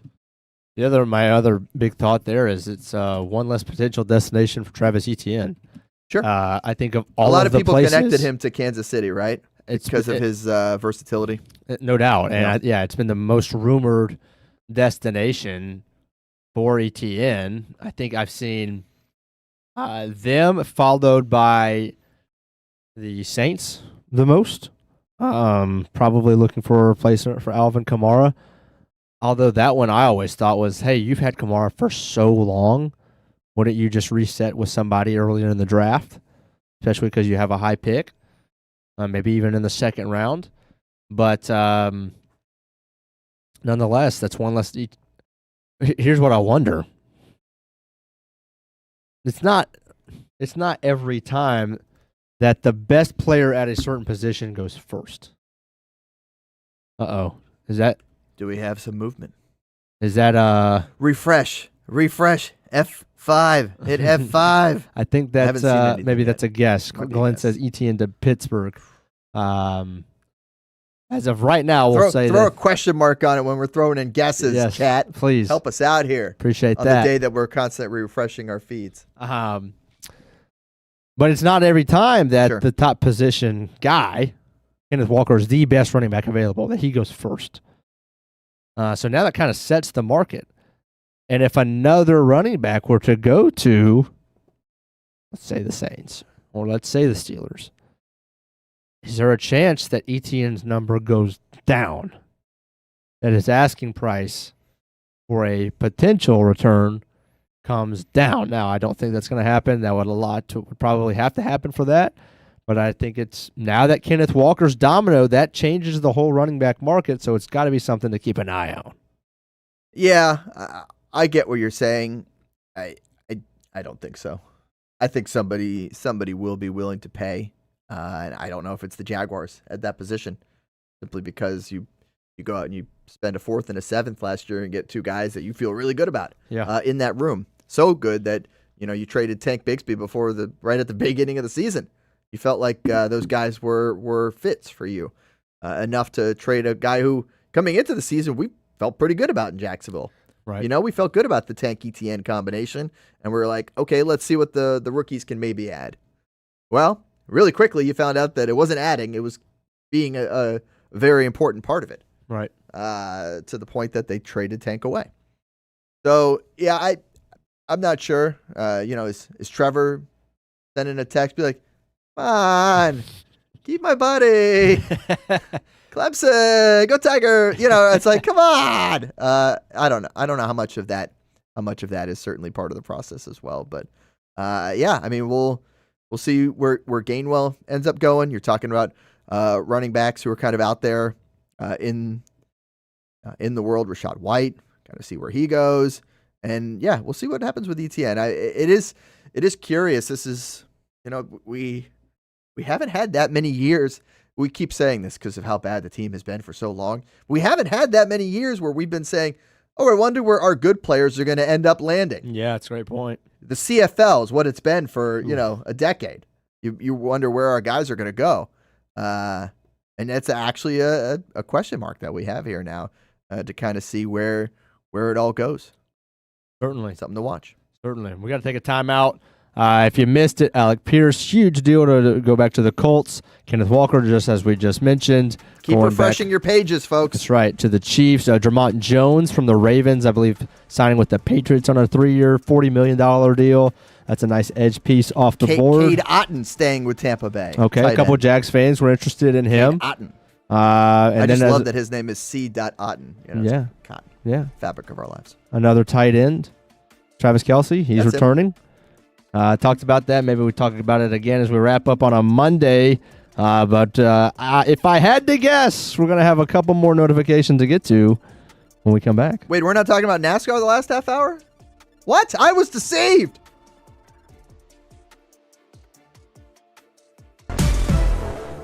CGC Water Treatment and Plumbing is taking their 75-plus years of expertise and expanding to CGC Home Services. Water treatment and plumbing is still a big part of what they do, and now they can do even more for you.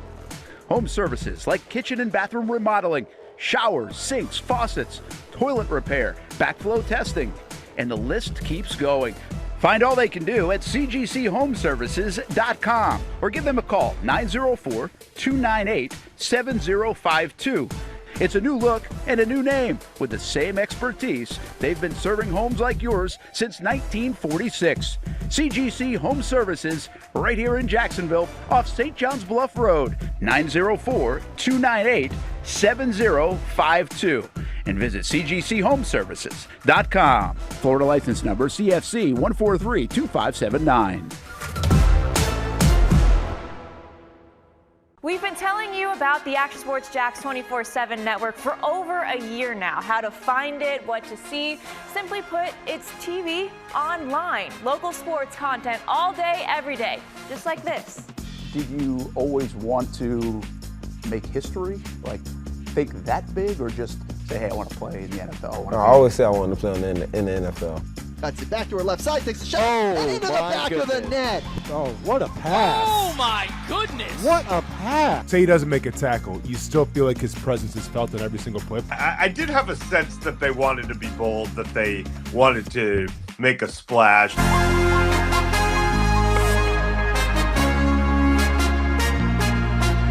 It's content you won't find on TV. Find it on actionsportsjax.com and just sit back and watch local sports all day on the Action Sports Jax 24/7 network. It's one of the hot spots in the area. Welcome you to String Sports Brewery out at the beach. Big crowd on hand tonight. The fans are here. And now the newest hot spot at the beach is open. String Sports Brewery in Jax Beach has opened its doors with rave reviews. We're going to be fans forever. Cozy up to the bar, grab a seat in the sports-themed restaurant, or grab a seat outside and feel that breeze coming off the beach as the weather warms. Just like the original location in Springfield, try the popular beer menu and come for lunch or dinner too, because the food is fantastic. We got a special guest in the house. He's happy. He's feeling good. He's Trayvon Walker. It's where we hosted Jags Report Live in the football season, and the String Sports Brewery staff can't wait to host you. Hey, welcome back here to String Sports Brewery. And if you haven't checked out the new location in Jax Beach, you got to do it. String Sports Brewery, now with 2 locations in Springfield and now open in Jax Beach on Penman Road.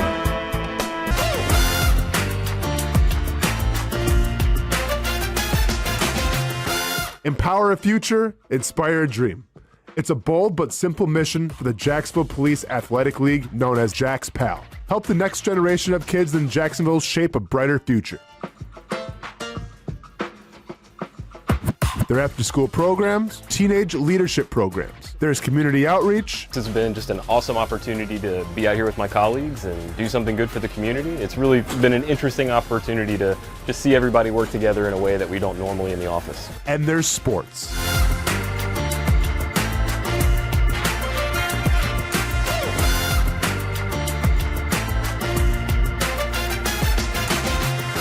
There are also ways you can help the next generation with a donation of any kind. Just visit jaxpal.org to get more information. Empower a future, inspire a dream with Jax PAL.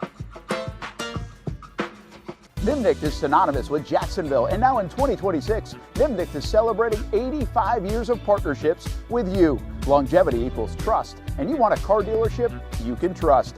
Thousands of vehicles sold, generations of families, all part of the Nimnicht family of dealerships. My family has been part of the Nimnicht family for almost 20 of those 85 years, and I've told you about all the different vehicles that we've purchased. But it's not about the cars and the trucks. It's about the service and also the Nimnicht relationships that expand all around the community. Congratulations to Jordan Matthews, our committed to the uncommitted player of the year. Nobody but Nimnicht. They are there for you and your causes, your car buying experience, and they are there for you 24 hours a day at NimnichtBuickGMC.com. Experience professional grade with big inventory and even bigger savings. And Jacksonville's only Car Bravo certified dealership. Nobody but Nimnicht for 85 years. This milestone belongs to you, Welcome back to the Brent and Austen Show, streaming on the Action Sports Jax 24/7 network.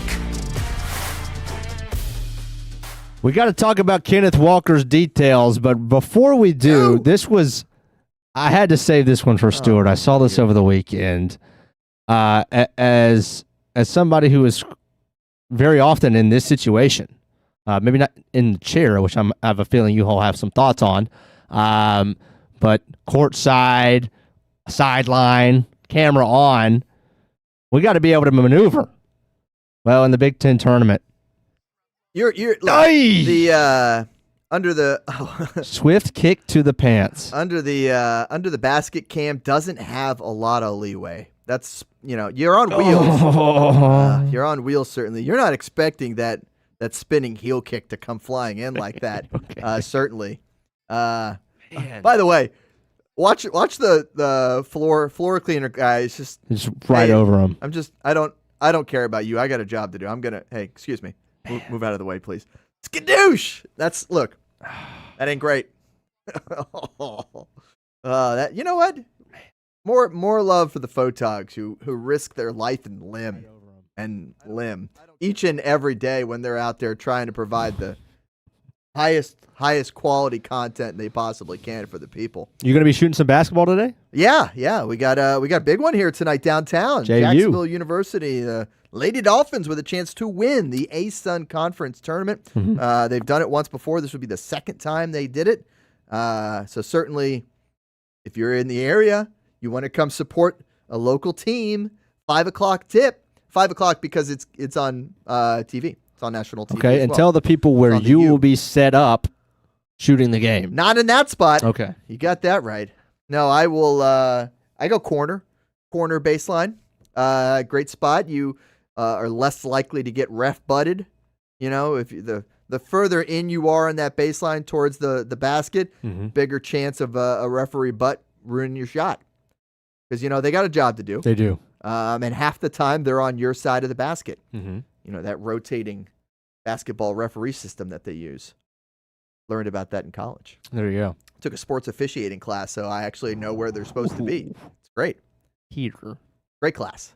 Love that class. It actually helps me with my current job. So, I bet it does. I actually learned quite a bit, which is great. Shout out to UF for having some random classes like that. JU women, 5 o'clock. Check them out. If they win, they make it to the NCAA tournament, which is just awesome. One more, by the way, basketball note.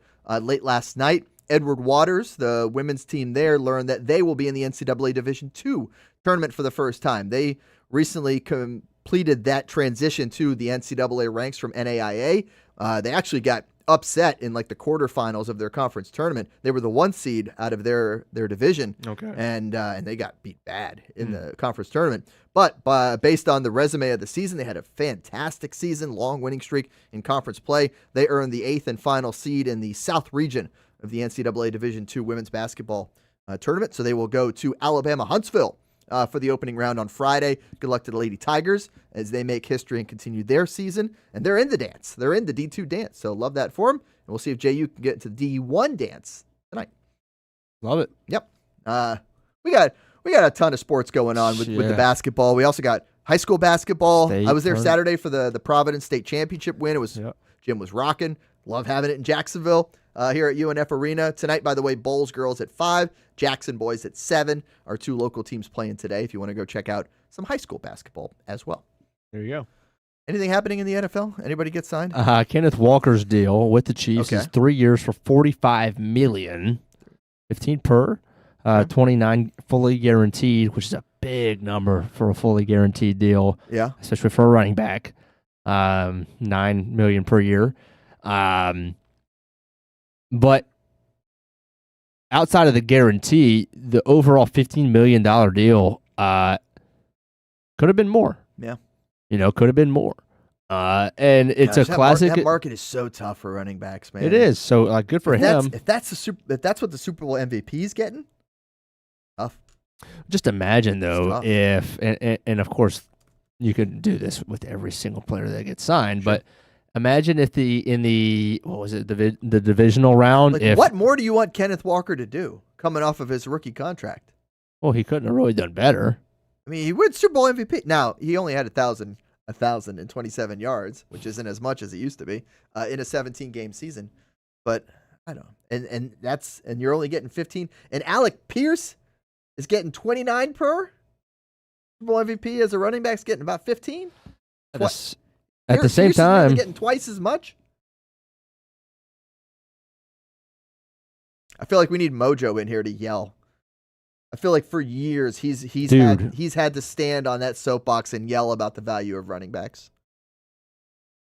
This is the problem is that they keep getting good ones out of college, out of the draft. Yeah, but at the same time, Stuart, Mojo would be like, "Oh, a running back's getting $45 million total? Heck yeah." Yeah. Yeah. Compared to what he got? Sure. No, I get it. I don't know what he got, but he didn't sniff this. Not even close, I bet. Jalen Phillips, 4 years, 120 with the Panthers, $80 million guaranteed for the edge. Ooh, I thought he was going back to Philly. 4 for $120. Golly, now we always say these numbers, right? We always say these numbers. Really, you want to see how it breaks down as a 2-year deal, for some of these guys, just to see what it would look like on that, because the back end they sometimes don't ever get to that second half of a contract. Right. Man. That's still huge. $80 million in guarantees for him. By the way, I guess with Pierce signed up, Michael Pittman Jr. out in Indy, traded to the Steelers per Tom Pelissero. He just tweeted, MPJ did. Is that those are his initials? Yeah, sure. He just tweeted like 15 minutes ago on a tweet of Pierce's deal, like heck yeah, or congrats, or well deserved, or something like that. I don't know if he knew that was out for him. Like, yeah, we actually, as part of the contract, told him he would get 2 lockers. So we're tearing down that wall, and you're gone. Man, sorry.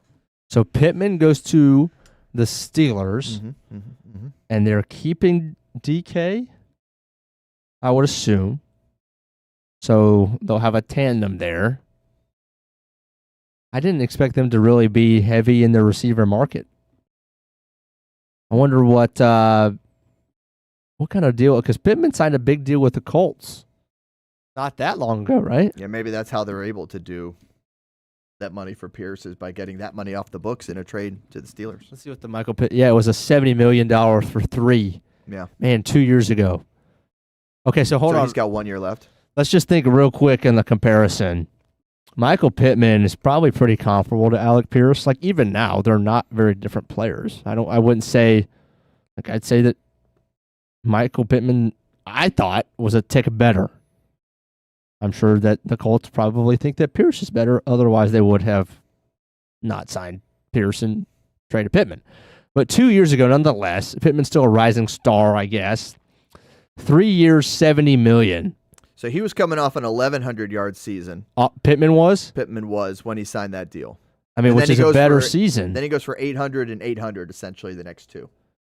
So they probably knew that he had a ceiling, but at the same time, that's $23 million a year, and Pierce got another year and $28 million.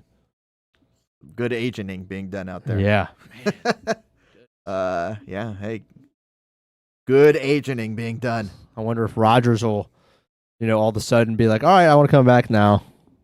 Yeah, right. I get to throw to Pittman and Phillip Rivers DK. is like, I'm back. No, stay home. I'm back. I'm getting my bolo tie. I'm back. Let's go. Please, no, please. What do you mean, please? No, we play them twice a year. Absolutely bring it back.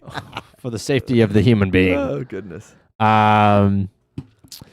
Let's think about this Jalen Phillips one real quick. I think a lot of the reason that Jalen Carter was a rumor, emphasis on the word rumor, over the weekend, that we talked about at the beginning of the show today, was because they couldn't possibly pay Jordan Davis, Jalen Phillips, and Jalen Carter. Not to mention your Nolan Smiths eventually. That's a lesser deal, but you're still going to have to compensate there. Too many Georgia guys at once. Your the bigger one is Quinyon Mitchell, because he's on his rookie deal and he's top 5 corner in the league.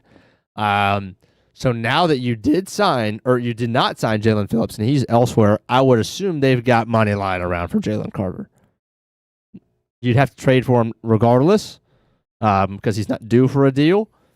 But the odds that Jalen Carter was going to be moved had to have gone down significantly in the last 10 minutes, I have to believe. Yeah, that's probably true. I mean, they just saved $30 million. We say that. The odds to us. All these things were known by these staffs and these people, in advance. They knew what they were doing. So it's just that's the scuttlebutt that we were able to work with here over the last few days, because what we do when we have 3-hour shows in the middle of the day to fill and talk about the NFL, when the NFL's not going to play for 6 months. It is amazing how much, and I know Brent and I have marveled about this over the years, just how much the NFL has taken over the calendar when it's not playing. How well they've done of keeping their topic the most relevant. Now, I think, obviously I have a big soccer base and I talk a lot about soccer. We do it every Thursday at 2 o'clock on Fleet and Footy right here on the Action Sports Jacks 24/7 network. Heck of a program. Great program. Tune in. Tune in. Please join us. I'll be live at the Players this week. Let's go. I think. I don't know. Brent was like, Hamby wants to go out to the golf tournament. What are you doing for the show? I'm like, I was going to be out at the golf tournament for the show. I don't know. I'll be back. Yeah, we'll figure it out. Anyhow, what I was going to say is soccer in these other countries, you know why it dominates the calendar? Because they play the entire calendar. It's a bit of a pet peeve of mine that soccer really it sucks at off seasons. It does. Like, you play till like May, and then your camp is in August to get going. Like, and you know what you're doing in June, July? You're playing for your international teams. You're playing for your country. Wild. So they have an easy job of dominating the calendar. NFL's got this tiny little 4-month window of playing games and then another month for the playoffs. That leaves you with 7 months out of the year where you're not playing at all. And yet, free agency. We just did it with the combine, talking about the future. Now we move on to the draft. Right after that, you get into your mini camps. You get into your OTAs. Wild. Now, is that a lot because of the fact that we're in an NFL market? That we're seeing it a lot more, we're talking about it a lot more, because it's our only professional team here in Jacksonville, which I absolutely love from a TV coverage standpoint and a TV market. I love that we only have one major professional sport, and it is the major professional sport. If you're going to cover one, it's the NFL. That's the one you want to cover. Probably, are the other markets where they have an MLB team or an NBA team, are they maybe getting into the off-season NFL stuff as in-depth as we are? Maybe not, but probably still. A fair bit, especially this week. This week, especially with all the free agency news, as everybody on the social media keep refreshing. See what we got here. We got Rap Sheet. Oh, wow. Dolphins signing Malik Willis. Well, they just got rid of Tua. They did. What was that, yesterday? That was today. Morning? No, that was today. And then apparently the Falcons were interested in Tua, according to some. Goodness. No. My goodness. 3 years, almost $70 million for Malik. Man, he earned it with, 4 or 5 games with the Packers? But that is also cheap for a quarterback deal. 100%. Yeah. 100%. But it's still, that's the fact that, he failed in Tennessee. Sure. And you could 100% say that the system failed him. Yeah. 100%. Mm-hmm. But the Malik Willis experience in Tennessee was a failure. 1 year later, here's $70 million, 45 guaranteed, only in the NFL. Only in the NFL. Yeah, that is wild, isn't it? That'll be a really fun one to track. Just because I feel like everybody as a fan was almost on the same journey of, bro, it's Malik Willis. Oh, wait. That was a good ball. Oh, wait, there's another good ball. Oh, wait, Malik Willis is playing well. Next week, he did it again. Oh, shoot, he's going to get some money. And then fast forward, here we are. A lot of these guys that maybe don't do so well in their first stop, it's not like they forgot how to play football. Of course not. The NFL is really hard. Yeah. Not everybody's going to succeed right away. That's certainly part of it. So, hey, congrats to Willis for sticking with it, continuing on. And, Will Levis, goodness. Who knows? He might still have it in him, too. Maybe not as much as Malik Willis. Maybe he does. Maybe he can go get $45 million guaranteed from somewhere. Glenn, by the way, lots of isotopes talk. That's what it is. In Albuquerque. I don't know what league that is. The Albuquerque Isotopes? Science? No, it's minor league baseball. Oh. At least it wasn't The Simpsons. Was it? I think that's the actual name of the team. Yeah. They play. They're AAA. Interesting. Rockies AAA, the Isotopes. There you go. Yeah. Shout out to Albuquerque. But yeah, I would imagine a lot of Albuquerque Isotopes talk. Actually, I don't know if they have sports talk there. Like I think back to my first job in West Texas. Mm-hmm. I don't remember us having a sports talk radio station at all in Midland, Odessa. Now it's market 160. Pico's got it. AAA. It was market 160 where I started out there in West Texas. So like, you were talking a lot about high school football, Permian Panthers, Mojo, Friday Night Lights, site of the actual movie. Good times. There you go. But I don't remember there being a sports talk radio station there. In Columbus, my second job, Georgia, I think they did. I don't think it was that big. That was market like 120 something. So formerly the Springfield Isotope because of the nuclear power plant that Homer worked at. It all ties together, Hambone. Why do y'all know? I mean, I get you, but Pico. Everybody knows this. Elaborate ball knowledge, man. I appreciate it. Yeah, man. Can't copy it though. You gotta know some things in this biz. I know way too many things. I know a lot of guys are getting overpaid today. That's right. And I know that tomorrow, come this time, we're going to have a lot of new players on new teams, and we're going to be able to break it down all for you. And hopefully a JU women's win. All right. Get it done. Let's go. Isaiah Likely to the Giants. Another one. Another tight end off the board. Appreciate everybody hanging out with us. We'll have all the latest on Action Sports Jax tonight. CBS 47, Fox 30 are on way.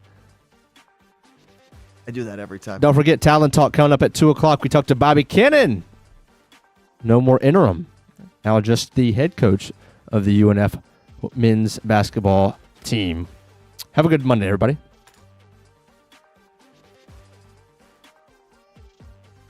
If you don't see a pit, it ain't legit. When you hear that, you think Bono's Pit Barbecue, a staple in Northeast Florida now for 75 years. A place that feels like home with friendly service, a meeting place for friends, family, or business occasions. On the menu, the corn nuggets are a favorite in our house, but there's something for everyone. Sandwiches, platters, salads, sides, desserts, and family feasts. You see Bono's all over the place in Northeast Florida. You know, there are almost 20 locations in the Jacksonville area now, so stop on by, sit down, and dine in with Bono's. You can also take it to go. There are drive-thrus in many of the locations, and they have delivery options too. Just download the Bono's app to make things easy. I signed up for the loyalty program, and you can too, to get special offers. If Jacksonville is home, few things feel more Jacksonville than Bono's Pit Barbecue. Celebrate 75 years and many more to come. Bono's Pit Barbecue. If you don't see a pit, it ain't legit. Hi, I'm Greg Mackey from Cycles of Jacksonville. Whether you're looking for a side-by-side, ATV, motorcycle, or scooter, Honda has what you need. The Honda Talon. Ultimate performance meets family-friendly fun. Prices starting at $363 a month. Or the sporty Honda CBR 650 starting at an affordable $204 a month. Stop by and choose your adventure from a full line of Honda products. Only at Cycles of Jacksonville on Atlantic Boulevard. Family owned and operated since 1983. Hello, I'm Kenny Lay of Kenny Lay & Associates. Since 2003, our firm has fought exclusively for the rights of men in family law. Divorce, modification of child support, alimony, custody, and more, all for men. A father is vitally important to a child's life, and being a man is not a reason to pay more in child support or alimony. I'm a single father. I get it. If you have a divorce or other family law issue, contact Kenny Lay and Associates at divorcemenonly.com.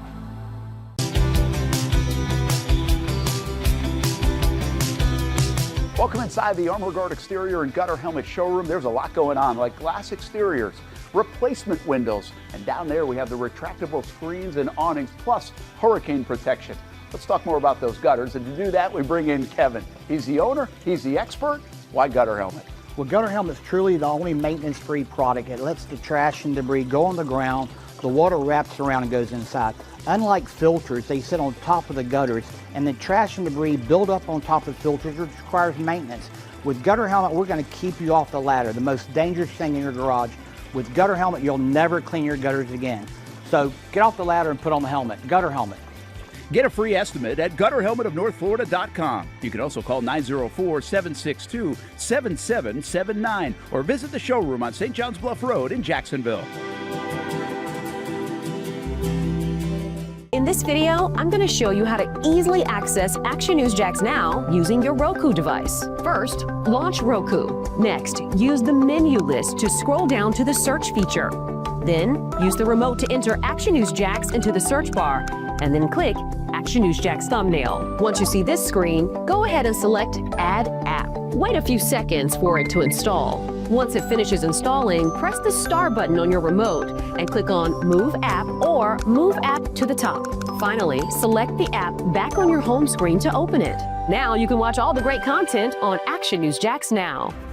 Live daily breaking news. We have breaking news happening right now in Clay County. First alert weather and traffic. Looks like we have a tornado warning. Let's take a look at that. Action Sports Jax 24/7. We've got the Brent and Austen Show daily, live sporting events, and long-form interviews you can't see anywhere else. And shows like Law and Crime and much more. And that's how you access Action News.